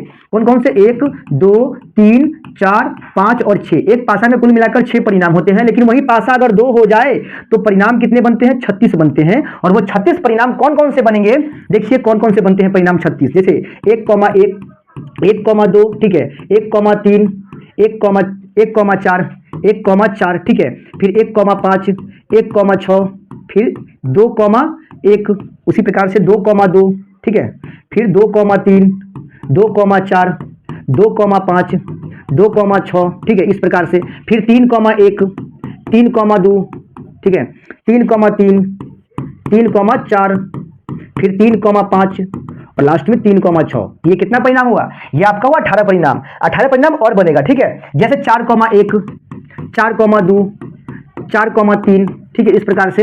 अगर इसको थोड़ा सा इधर साइड में कर दे, ऊपर कर दे थोड़ा सा ठीक है। अब यहाँ पर समझिए 4,3 हो गया, अब यहाँ पर लिखेंगे 4,4 ठीक है, 4,4 4,4 फिर 4,5 फिर 4,6 ठीक है, फिर 5,1 फिर 5,2 5,3 5,4 ठीक है, 5,5 और 5,6 और लास्ट बनेगा 6,1 6,2 6,3 ठीक है, उसके बाद 6,4 6,5 और 6,6। ये 36 परिणाम आपके बन जाएंगे दो पासों को एक साथ फेंकने पर ठीक है। अब 36 परिणाम को दिमाग में रखना है ठीक है। अब याद तो होगा नहीं, लेकिन ट्रिक दिमाग लगाइएगा तो समझ में आ जाएगा ठीक है। सवाल हमसे क्या कर रहा था, देखिए सवाल हमसे पूछा ये है, देखिए यहाँ पे सवाल हमसे पूछा है कि दो पासों को अगर एक साथ फेंका जाता है, दो पासा को एक साथ फेंका जाता है तो दोनों पर क्या है, दोनों पर, दोनों के ऊपर क्या लिखा है, दोनों पासों के शीर्ष पर माने माथा पर प्राप्त अंकों का गुणनफल 12 आने की क्या प्रायिकता होगी। देखिए 12 आने की, जैसे कि माथा पर आने का मतलब हुआ कि लूडो को चलेगा ना तो ऊपर आ गया, मान लीजिए एक एक आ गया, अहो पर एक आ गया, अहो पर एक आ गया, आई पर एक आ गया, आई पर 2 आ गया। तो इसी प्रकार कह रहा है कि जो ऊपर आएगा ना दोनों में, ऊपर ऊपर जो आएगा, इस पर जो आएगा ऊपर वो और इस पर जो ऊपर आएगा वो, दोनों का गुणनफल कितना होना चाहिए 12 होना चाहिए। इसका क्या प्रायिकता होगा, तो कितनी बार जो दोनों ऊपर आ रहा है उसमें गुणनफल 12 आ रहा है। देखिए गिनती कीजिए पहले, 12 कितना बार आएगा, देखिए इसमें तो 12 कोई भी नहीं आएगा, देख लीजिए इसमें 12 कितना बार आएगा, 4 तिया 12 4 तिया 12, यहाँ पर इसमें भी नहीं आने वाला ठीक है, 2 ही है। तो यहाँ पर 6 दूना 12, एगो यहाँ पर आ जाएगा 6 दूना 12, उसके बाद फिर गिनती कीजिए 4 तिया 12, एगो यहाँ पर आ गया 2 बार हो गया, फिर यहाँ पर 4 तिया 12 3 बार हो गया ठीक है, उसके बाद 6 दूना 12 4 बार हुआ ना, टोटल 4 ही बार ऐसा परिणाम आपको देखने को मिलेगा जिसमें ऊपर प्राप्त अंकों का गुणनफल कितना आता है 12 आता है। और वही हमसे पूछा है, तो चलिए यहाँ पर बनाते हैं, यहाँ पे हम ठीक है, यहाँ पे हम बनाते हैं। सबसे पहले यहाँ लिखेंगे हल, हल लिखने के बाद यहाँ लिखेंगे, देखिए सवाल को थोड़ा सा नीचे खींच लेते हैं, नीचे ठीक है, थोड़ा सा नीचे खींच लेते हैं और यहाँ लिखेंगे सबसे पहले हम लिखेंगे चूंकि कुल संभव परिणामों की संख्या, कुल संभव परिणाम, कुल संभव परिणामों की संख्या, परिणामों की संख्या, परिणामों की संख्या। देखिए कुल संभव परिणाम को हम NS कहते हैं। NS का मान कितना होगा, दो पासा को फेंकने पर कुल संभावित परिणाम 36 बनते हैं, यहाँ पर NS का मान 36 होगा ठीक है। और इस सवाल पूछा है कि दोनों पर प्राप्त माने दोनों पर प्राप्त अंकों का गुणनफल 12 आने की क्या होगी प्रायिकता। चलिए मान लीजिए, माना कि दोनों पर प्राप्त अंकों का गुणनफल, प्राप्त अंकों का गुणनफल, अंकों का गुणनफल ठीक है, गुणनफल 12 होने की प्रायिकता, ठीक है, प्रायिकता ई है तो ई के अनुकूल परिणामों की संख्या, परिणामों की संख्या ठीक है, परिणामों की संख्या क्या हो जाएगी, तो ई के अनुकूल परिणामों की संख्या को NE से करते हैं सूचित, कितना होगा 4, माने 4 ऐसे परिणाम बनते हैं जिस पर जिनमें जो ऊपर आएगा अंक उसका गुणनफल कितना आता है 12 आता है ठीक है। तो इसीलिए प्रायिकता निकालना है ना, तो इसीलिए PE बराबर फॉर्मूला बनेगा NE बट्टा NS, क्या बनेगा NE बट्टा NS बन जाएगा यहाँ पर ठीक है, NS। अब देखिए NE का मान कितना है 4, अब बट्टा NS का मान कितना निकाले 36 ठीक है, काटिएगा 4 का 4 4 9 36 यानी 1/9 ये आपका जो है आंसर निकल के आ गया ठीक है। तो उम्मीद करते हैं कि आपको इस तरह के सवाल समझ में आया होगा।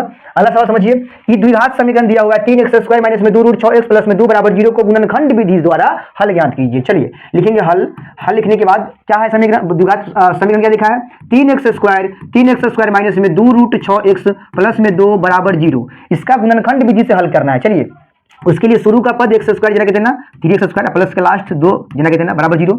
गुना करें तो कितना होगा 3 गुना 6x², ठीक है। अब 2 से तोड़ेंगे 3 बार में, यानी 2 गुना 3 गुना x गुना x, लाना कितना है बीच में 2 रूट 6x, ठीक है। चलिए 2 या 6 कर दीजिए, 6 को तोड़िएगा तो रूट 6 गुना रूट 6 आएगा, क्योंकि कोई भी संख्या अगर बाहर में है तो अपने अंदर 2 को अपने जैसा संख्या रखा है रूट के अंदर, ठीक है। माने रूट 6 को रूट 6 में गुना करने से सीधा 6 आएगा, जैसे रूट 2 में रूट 2 से गुना करने पर सीधा 2 आता है, उसी प्रकार से, ठीक है।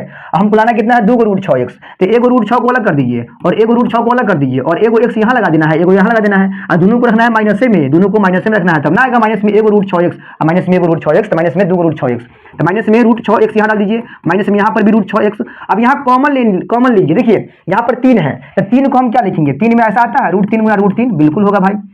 तो रूट 3 यहाँ पर है, ये रूट 6 है ना, तो रूट 6 में क्या लिखेंगे, रूट 6 को 2 गुना 3 लिखेंगे ना, रूट 2 गुना 3, तो यहाँ पर भी रूट 3 है कि ना 6 में, बिल्कुल है। तो रूट 3 यहाँ पर भी, रूट 3 यहाँ पर भी, रूट 3 कॉमन लेंगे और साथ में x भी कॉमन लेंगे, तो यहाँ 2 रूट 3 है, एगो ले लिए कॉमन, तो एगो बचेगा x² को काटेंगे x से तो एगो x बचेगा, और प्लस माइनस माइनस, रूट 3 से रूट 6 काटेंगे तो रूट 2 बच जाएगा। यहाँ पे देखिए यहाँ पर रूट 3 कट गया तो बच गया क्या, रूट 2 बच गया। फिर ये माइनस का चिन्ह ये वाला, अब इन दोनों में क्या कॉमन लेंगे, देखिए ये 2 है और 2 में जो है 2 रूट 2 पहले से है, तो एगो रूट 2 यहाँ, मतलब रूट 2 यहाँ पर भी है, रूट 6 में तो रूट 2 होवे करता है, तो रूट 2 दोनों में मिल रहा है तो कॉमन ले लेंगे रूट 2, तो बचेगा यहाँ पर रूट 3 x बचेगा और माइनस प्लस माइनस यहाँ रूट 2 बच जाएगा, ठीक है। बराबर में क्या आ जाएगा 0। अब दोनों घर देखिए बराबर है कि नहीं, बराबर है। इन दोनों के बदले लिखेंगे एक घर रूट 3x माइनस रूट 2, ठीक है।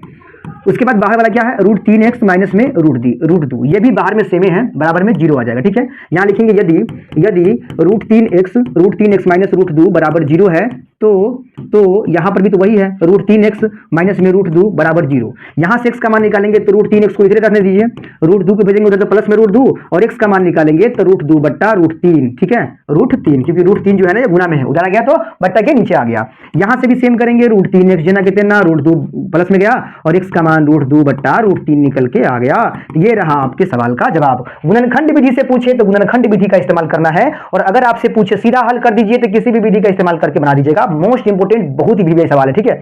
सवाल आपके एग्जाम में पूछ सकता है द्विघातीय सूत्र से, कि द्विघातीय सूत्र का प्रयोग करके, तो वहां डी अल्फा बीटा का ही प्रयोग करना है आपको, ठीक है, इस विधि से नहीं बनाना है, ठीक है ना। चलिए अगला सवाल समझिए। सवाल है कि दिखाइए कि समीकरण निकाय 3x माइनस 5y बराबर 7 एवं 6x माइनस 10y बराबर 3 का कोई हल नहीं है। दिखाना पड़ेगा हमको, क्या दिखाना है भाई मेरे, दिखाना है कि इन दोनों समीकरण का कोई हल नहीं है, ये बात आप दिखाइए, आप सिद्ध करके बताइए, बात वही हुआ।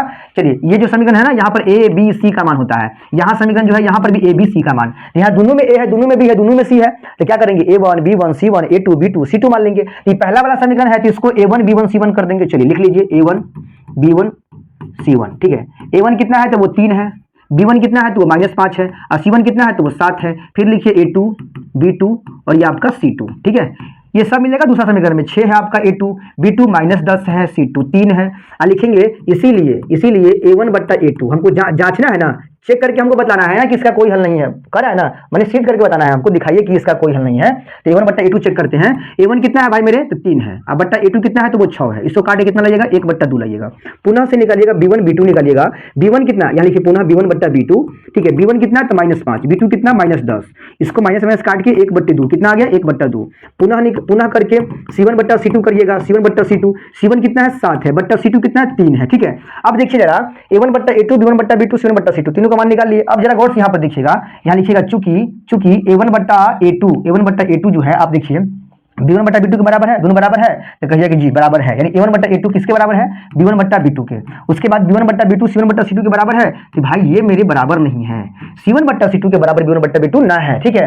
तो इस रूप का है, इस रूप का मतलब इस रूप, ठीक है, इतना के रूप का है, इतना के रूप का है, ठीक है, क्या है। अतः इसका कोई हल नहीं है, क्या होगा, इसका कोई हल नहीं होगा, नहीं है। और यही बात हमें बनाकर दिखाने के लिए बोल रहा था, ठीक है। बहुत इजी सवाल है। चलिए अगला सवाल समझिए। सवाल है अगला कि समांतर श्रेणी 7 13 19 का कौन सा पद 205 है। चलिए कौन सा पद 205 है। पहली बात a का मान कितना होगा, AP में 7, d का मान निकालिएगा तो a2 माइनस a1 का मान, ठीक है। a2 का मान 13 है और a1 का मान 7 है, तो d का मान 6 निकल गया। पूछा कौन सा पद 205 है, ना पता है, माने आगे चल के इस AP में 205 जाएगा, लेकिन कितना नंबर पे आएगा ये पूछ रहा है। चलिए लिखेंगे, चूंकि माना कि माना कि एनवा पद क्या है 205 है, ठीक है। एनवा पद मानेंगे 205, तो एनवा पद को तो एन कहते हैं ना, तो ये इसके बराबर होगा 205। अब एन का सूत्र बनता है a plus n minus 1 into d बराबर होगा 205, ठीक है। चलिए a का मान कितना होगा, तो 7 होगा, प्लस n का मान ना मालूम है, लेकिन d का मान तो पता है ना 6 बराबर 205।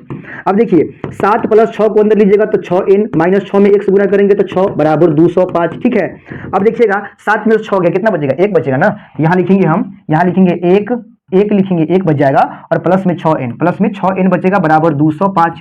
अब 1 को धक्का लगाएंगे, इधर बचेगा 6n, उधर 205 पहले से है, 1 चला गया माइनस में, तो n का मान होगा 204। यहाँ पर 5 में से 1 गया तो 4 बचेगा ना, नीचे में 6 आएगा, 6 तिया 18, 6 चौक 24, तो n का मान क्या निकल के आया, 34 निकल के आया। यानी कहने का मतलब हमारा ये है कि इस एपी में कौन सा पद 205 आएगा, 34वां पद। यहाँ लिखेंगे अतः 34वां पद कितना आएगा, 34वां पद 205 है। इस एपी का 34 नंबर का जो पद है ना वो कितना है, 205 है, ठीक है। अगला सवाल समझिए। सवाल है कि 6 से विभाज्य प्रथम 40 धन पूर्णांकों का योगफल ज्ञात कीजिए। माने ऐसे धनात्मक पूर्णांक को जोड़ना है जो कि आपके 6 से कटने वाला हो, ठीक है।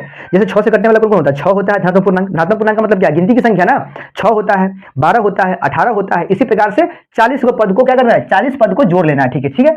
योगफल निकालना है, मतलब जोड़ना है। चलिए यहाँ लिखेंगे हल लिखने के बाद लिखेंगे कि 6 से विभाजित होने वाली, 6 से विभाजित, ठीक है, विभाजित, ठीक है, प्रथम 40 धन पूर्णांक यहाँ लिखना पड़ेगा एक आध गो, ठीक है। 40 धन पूर्णांक कौन कौन से हो जाएंगे, तो ये हो जाएंगे भाई मेरे 6, 12, ठीक है, 18 dot dot dot dot dot, ठीक है। कहां तक ले, 40 पदों तक, ठीक है ना। चलिए तो ए का मान कितना होगा, ए का मान होगा 6, ठीक है। डी का मान निकालने के लिए a2 माइनस a1 करना पड़ेगा। अब a2 का मान 12 है, a1 का मान 6 है, तो कितना निकल के आएगा, 6 निकल के आएगा। कितना पद तक, 40 पदों तक, तो n का मान कितना होगा 40। तो इसीलिए SN बराबर, योगफल निकालना है ना, तो SN बराबर n/2 into 2a plus n minus 1 into D, ठीक है। इस प्रकार से बनाएंगे। n का मान कितना है, तो वो आपका 40 है, तो 40 जहां जहां n है वहां वहां रखिए 40/2 इंटू 2a, तो 2 गुना a का मान कितना है, तो आपका 6 है, प्लस n का मान तो 40 माइनस 1 इंटू डी का मान तो वो भी 6 है, ठीक है। चलिए यहाँ पर काटेगा तो कितना बचेगा, 20 बचेगा, यानी यहाँ पर क्या निकल गया, 20 निकल के आया यहाँ पर। अब अंदर में देखिए क्या क्या है, पहले 6 गुना हो जाएगा 12, अंदर में कितना होगा 12 होगा, और फिर प्लस में 40 में से 1 गया तो 39 गुना 6, ठीक है। चलिए तो बच गया 20 इंटू 12 प्लस 6 नमा 54 के 4, 6 तिया 18 5, 18 5 कितना होगा 23 होगा, 18 5 23, 234 हो गया, ठीक है। अब ये 20 गुना 234 में 12 को जोड़ लीजिए, तो 4 2 6, 3 2 5 और 2 के 2 56 हो गया। आप गुना करिएगा दोनों में, ठीक है। 6 दूना 12, 5 दूना 10 1 11, 2 दूना 4 1 5, ठीक है। 5120 कितना हुआ, 5120 जो है वो प्रथम 40 धन पूर्णांकों का योगफल हुआ जो कि 6 से कटने वाला हो, ठीक है। तो ये रहा आपका प्रोसेस तरीका। अगला सवाल समझिए। सवाल है कि k का मान ज्ञात कीजिए जिसके लिए समीकरण निकाय kx plus 3y minus into k minus 3 बराबर 0 और 12x plus ky minus k बराबर 0 का अपरिमित रूप से अनेक हल है। चलिए इसमें k का मान निकालना, हल कीजिए। यहाँ पे सबसे पहले यहाँ पर समीकरण उतार लीजिए जो लिखा होगा, क्या लिखा है kx, यहाँ पर समझिए क्या लिखा है, kx प्लस में 3y माइनस में, देखिए kx प्लस में 3y, ठीक है, माइनस में ब्रैकेट k माइनस 3 बराबर में 0 है, ठीक है। सजा हुआ समीकरण नहीं है तो क्या करेंगे, सजाएंगे, इस वाले पद को बराबर को उस पार भेजेंगे, इधर हो जाएगा kx प्लस में 3y, ठीक है, ये माइनस में उधर गया तो प्लस में हो जाएगा k माइनस 3, ठीक है। इस प्रकार से हो जाएगा, ये सट गया समीकरण, ठीक है। ये समीकरण एगो है। उसके बाद तथा दूसरा समीकरण क्या है, दूसरा समीकरण हमारा है ये आपका है 12x प्लस में ky माइनस में k बराबर 0 है। इसको भी सजाएंगे तो क्या होगा, 12x प्लस में ky माइनस k को उधर भेजेंगे तो प्लस k हो जाएगा। ये भी समीकरण सज गया। अब दो समीकरण है, इधर भी मतलब a b c का मान, इधर भी a b c का मान, दोनों में a b c है। तो ऊपर वाले समीकरण में कि a b c को a1 b1 c1 लिखेंगे, a1, ठीक है, b1 और फिर c1, ठीक है। और समीकरण 2 में जो a b c है उसको लिखेंगे a2, फिर लिखेंगे b2 और लिखेंगे c2। a1 b1 c1 कितना है, a1 का मान आपका k होगा, b1 का मान आपका 3 होगा और c1 का मान होगा k माइनस 3, फिर a2 का मान आपका 12 होगा, b2 का मान आपका k हो जाएगा और c2 का मान आपका k हो जाएगा, ठीक है। इस प्रकार से लिख लिए। और सवाल में क्या लिखा हुआ कि इसके अपरिमित रूप से अनेक हल है, इस समीकरण के अपरिमित रूप से अनेक हल है। यहां लिखिएगा कि चूंकि जब अपरिमित रूप से अनेक हल हो, जब अपरिमित रूप से, ठीक है, अपरिमित रूप से अनेक हल हो, ठीक है, अनेक हल हो, तब क्या होता है, तो तब आपका एक डायग्राम बनता है a1 बट्टा a2 बराबर आते हैं b1 बट्टा b2 के, और ये भी आपका बराबर होता है C1 बट्टा C2 के, इस तरह से बनता है। अब इसमें से आपको दो को पकड़ लेना है, कौन, A1 बट्टा A2 और B1 बट्टा B2, के का मान चाहिए ना हमको, तो लिखिए यहाँ पर कि A1 बट्टा A2 बराबर B1 बट्टा B2, यही दो को पकड़ के लेके चलना है आगे की तरफ, ठीक है। चलिए A1 का मान कितना है आपका, A1 का मान है K और A2 का मान कितना है, सॉरी A2 का मान 12 है, तो K बट्टा होगा 12 बराबर, इधर कितना होगा, B1 का मान 3 होगा और B2 का मान आपका K हो जाएगा, ठीक है। B2 का मान कितना होगा, K हो जाएगा, B1 का मान 3 और B2 का मान K हो जाएगा। चलिए क्रॉस गुना कर लीजिए पीछे पीछे, K में K से गुना करेंगे, K स्क्वायर, अब 12 दिया कितना हो जाएगा, 36 हो जाएगा। स्क्वायर को हटाएंगे, उधर प्लस माइनस में रूट 36 पर जाएंगे, ठीक है। K का मान होगा प्लस माइनस में 6 आंसर, ठीक है। K का मान दो को निकल के आया, एगो प्लस में 6 और एगो माइनस में 6, तो ये रहा आपका सवाल नंबर 20 का, ठीक है। अगला सवाल समझिए, सवाल है कि एक द्विघात बहुपद ज्ञात कीजिए जिसके शून्यक दिया हुआ है, एक शून्यक है √3 + 1 और एक शून्यक है √3 - 1, ठीक है। एक द्विघात बहुपद निकालना, यहाँ लिखेंगे सबसे पहले हल लिखेंगे, हल लिखने के बाद देखिए ये शून्यक दिया हुआ है, शून्यक दिया है, एगो शून्यक ये है, एक शून्यक ये है, तो शून्यक दिया है ना, तो क्या करेंगे हम, एगो शून्यक को मान लेंगे अल्फा, एगो को मान लेंगे क्या, अल्फा, शून्यक है तो एगो को मान लेंगे अल्फा √3 + 1 और एगो को मान लेंगे बीटा, क्या मान लेंगे बीटा, ये क्या है √3 - 1। और हमको द्विघात बहुपद निकालना है, द्विघात बहुपद निकालने का सूत्र क्या बनता है, x² - alpha plus beta into x plus में अल्फा गुने बीटा, ये वाला फॉर्मूला बनता है द्विघातीय बहुपद निकालने का, ठीक है। अब द्विघात बहुपद निकालने के लिए अल्फा जोड़ बीटा का मान चाहिए, अल्फा गुना बीटा का मान चाहिए। तो कोई सवाल ऐसा भी पूछता है जिसमें अल्फा जोड़ बीटा का मान दिया रहता है, अल्फा गुना बीटा का मान दिया रहता है, लेकिन ये सवाल अलग है। इस सवाल में केवल शून्यक पूछ दिया है, तो शून्य को क्या करेंगे, एगो को अल्फा मानेंगे, एगो को बीटा मानेंगे और इन दोनों की सहायता से अल्फा जोड़ बीटा का मान निकालेंगे, फिर अल्फा गुने बीटा का मान निकालेंगे। अरे कुछ नहीं है भाई, अल्फा जोड़ बीटा का मतलब वो अल्फा और बीटा का मान को जोड़ दीजिए, अल्फा गुना बीटा का मतलब वो अल्फा और बीटा में गुना कर लीजिए, निकल गया दोनों मान। तो लिखेंगे इसीलिए अल्फा जोड़ बीटा बराबर अल्फा का मान √3 + 1 और बीटा का मान कितना होगा, प्लस में बीटा का मान √3 - 1, ठीक है। अब देखिए तो √3 + 1 प्लस में √3 - 1, ये दोनों तो कैंसिल हो गया, +1 - 1 तो बच गया क्या, √3 तो प्लस में हो जाएगा 2 √3, ठीक है। उसके बाद गुणनफल निकालिए, तो पुनः लिखिए यहाँ पे, लिखिए अल्फा गुना बीटा, अल्फा का मान कितना होगा, √3 + 1 होगा इंटू बीटा का मान कितना होगा, √3 - 1 होगा, ठीक है। अब गुना करिएगा, दोनों में तो सेम है ना, तो a + b into a - b बराबर क्या होता है, a² तो √3 का स्क्वायर माइनस b² तो 1 का स्क्वायर, √3 का स्क्वायर सीधा 3 होगा, 1 का स्क्वायर 1 होगा, 3 में से 1 गया तो कितना निकल गया, 2 निकल के आया, मतलब अल्फा गुने बीटा का मान 2 निकल गया, अल्फा प्लस बीटा का मान 2 √3 निकल गया। इसीलिए द्विघात बहुपद, इसीलिए द्विघात बहुपद बराबर, ठीक है, द्विघात बहुपद बराबर आपका होगा x² माइनस अल्फा जोड़ बीटा, ठीक है, अल्फा जोड़ बीटा इंटू एक्स प्लस में अल्फा गुने बीटा, ये वाला फॉर्मूला आपको लगाना है, ठीक है।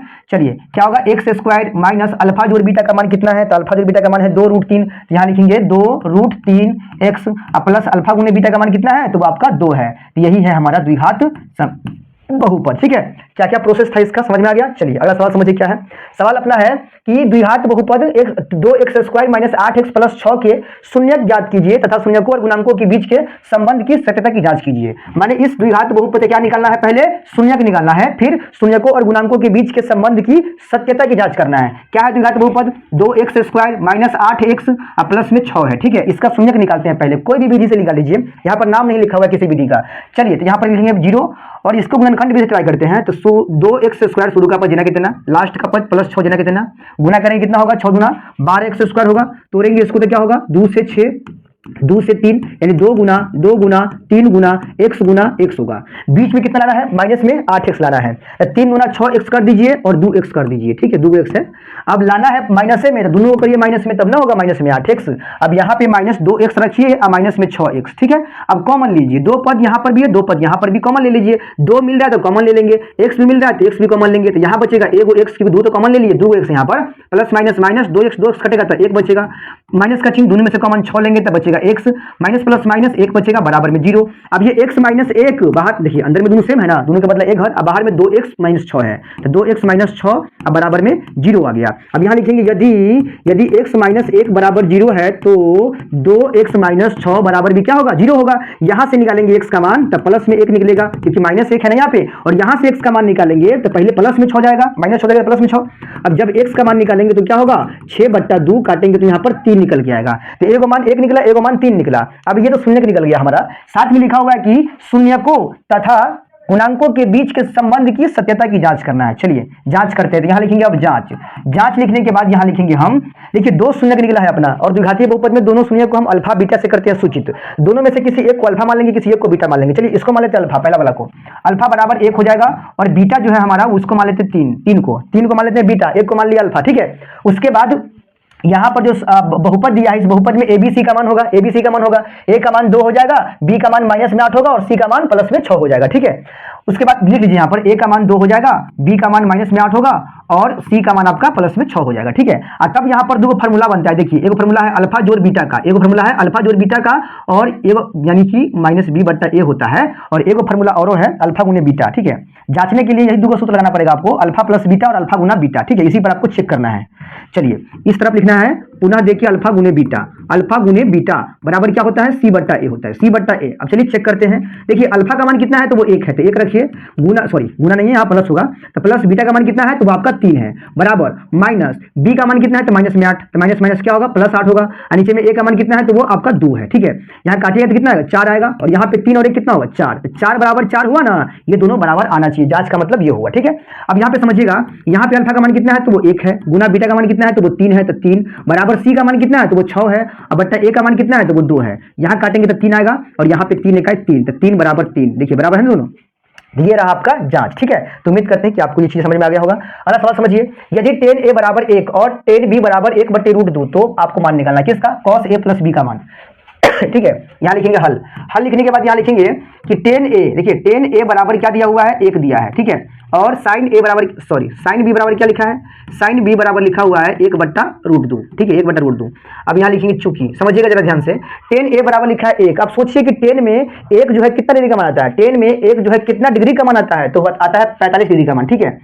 तो यहाँ पे tan a रहने देंगे, tan a रहने देंगे। यहाँ पर 1 न लिखे क्या लिखेंगे, tan लिखेंगे 45, क्या लिखेंगे, tan 45 डिग्री। अब tan से tan को काट सकते हैं यहाँ पे हम, ठीक है। तो a का मान कितना निकल गया, a का मान निकल गया हमारा कितना, 45 डिग्री, कितना निकल गया, 45 डिग्री। तथा यहाँ पर sin b का मान कितना दिया हुआ है, 1/√2। अब देखिए यहाँ sin b को रहने देते हैं। अब सोचेंगे हम कि sin में कितना डिग्री का मान आता है, 1/√2, तो वो भी आता है 45 डिग्री का ही मान। तो यहाँ लिखेंगे sin 45 degree, sin 45 degree. sin से sin को काट सकते हैं, तो b का मान कितना निकल गया, 45 डिग्री, a का मान भी निकल गया 45 डिग्री, और b का मान भी निकल गया 45 डिग्री। तो अब हमको किसका मान चाहिए था, अब हमको चाहिए इसमें मान cos a जोड़ b का मान, a जोड़ b का मान, ठीक है। देखिए cos लिख दीजिए, ठीक है। a का मान कितना है, तो वो 45 है, तो 45 जोड़ b का मान, ये भी 45 है।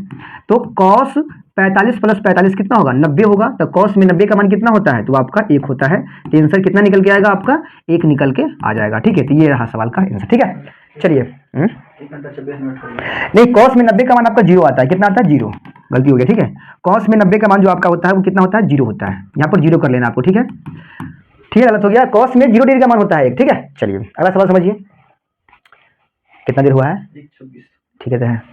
सवाल क्या है, 24 नंबर, सिद्ध करें कि 3 + 2√5 एक अपरिमेय संख्या है, ठीक है। अपरिमेय संख्या बहुत इंपॉर्टेंट है सवाल।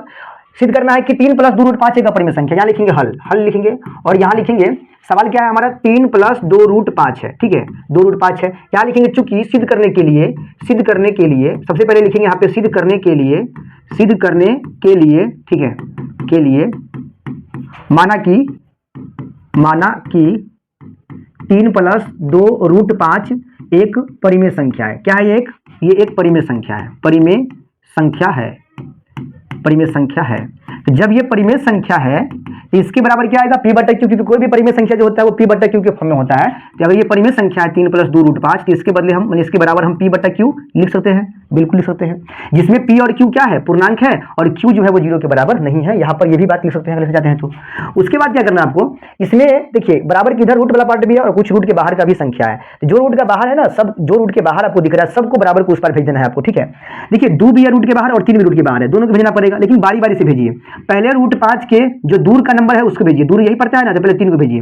इधर में 2√5 छोड़ दीजिए, ठीक है। उधर में p/q पहले से है, ये 3 जाएगा उधर, तो माइनस में 3 जाएगा, बात समझ में आ गया। उसके बाद ये 2 को भी भेज दीजिए उधर, इधर बचेगा √5, क्या बचेगा, इधर √5 बचेगा। अब ये 2 जो है गुना में है इसके साथ, उधर में p/q -3 पहले से है, ये 2 चला जाएगा भागा में, 2 चला जाएगा भागा में, जब भागा में आप क्यों है तो इसके नीचे में भी आकर 2 लटक जाएगा, ठीक है। यहीं तक लाके आपको छोड़ देना है। अब छोड़ने के बाद करना क्या है, देखिए गौर से यहाँ पर देखिएगा, ये आपको √5 दिख रहा है। √5 एक अपरिमेय संख्या, ठीक है, क्योंकि इसका पूर्ण वर्ग नहीं निकलता है, माने पूर्ण वर्गमूल नहीं निकलता, इसीलिए ये क्या है, अपरिमेय संख्या। जबकि ये वाला आपको दिख रहा होगा परिमेय, ये कैसे परिमेय है, क्योंकि p और q इसमें पूर्णांक है, जब p और q पूर्णांक होगा तो पूर्णांक संख्या इसके जगह पर डालिएगा तो रूट में मान थोड़ी ना आएगा, रूट में जब माने नहीं आएगा तो परिमेय संख्या हुआ ना, ठीक है। तो ये वाला हो गया परिमेय और ये हो गया आपका अपरिमेय। लेकिन यहाँ पर अपरिमेय संख्या परिमेय की क्या दिख रहा है, बराबर दिख रहा है, जबकि बराबर नहीं होता है। एक स्टेटमेंट यहाँ पर ये देना पड़ेगा जो साबित करता हो, जो स्टेटमेंट साबित करता हो ये कि आपका ये मतलब परिमेय नहीं अपरिमेय है, तो उसके लिए स्टेटमेंट यहाँ देना पड़ेगा। लिखेंगे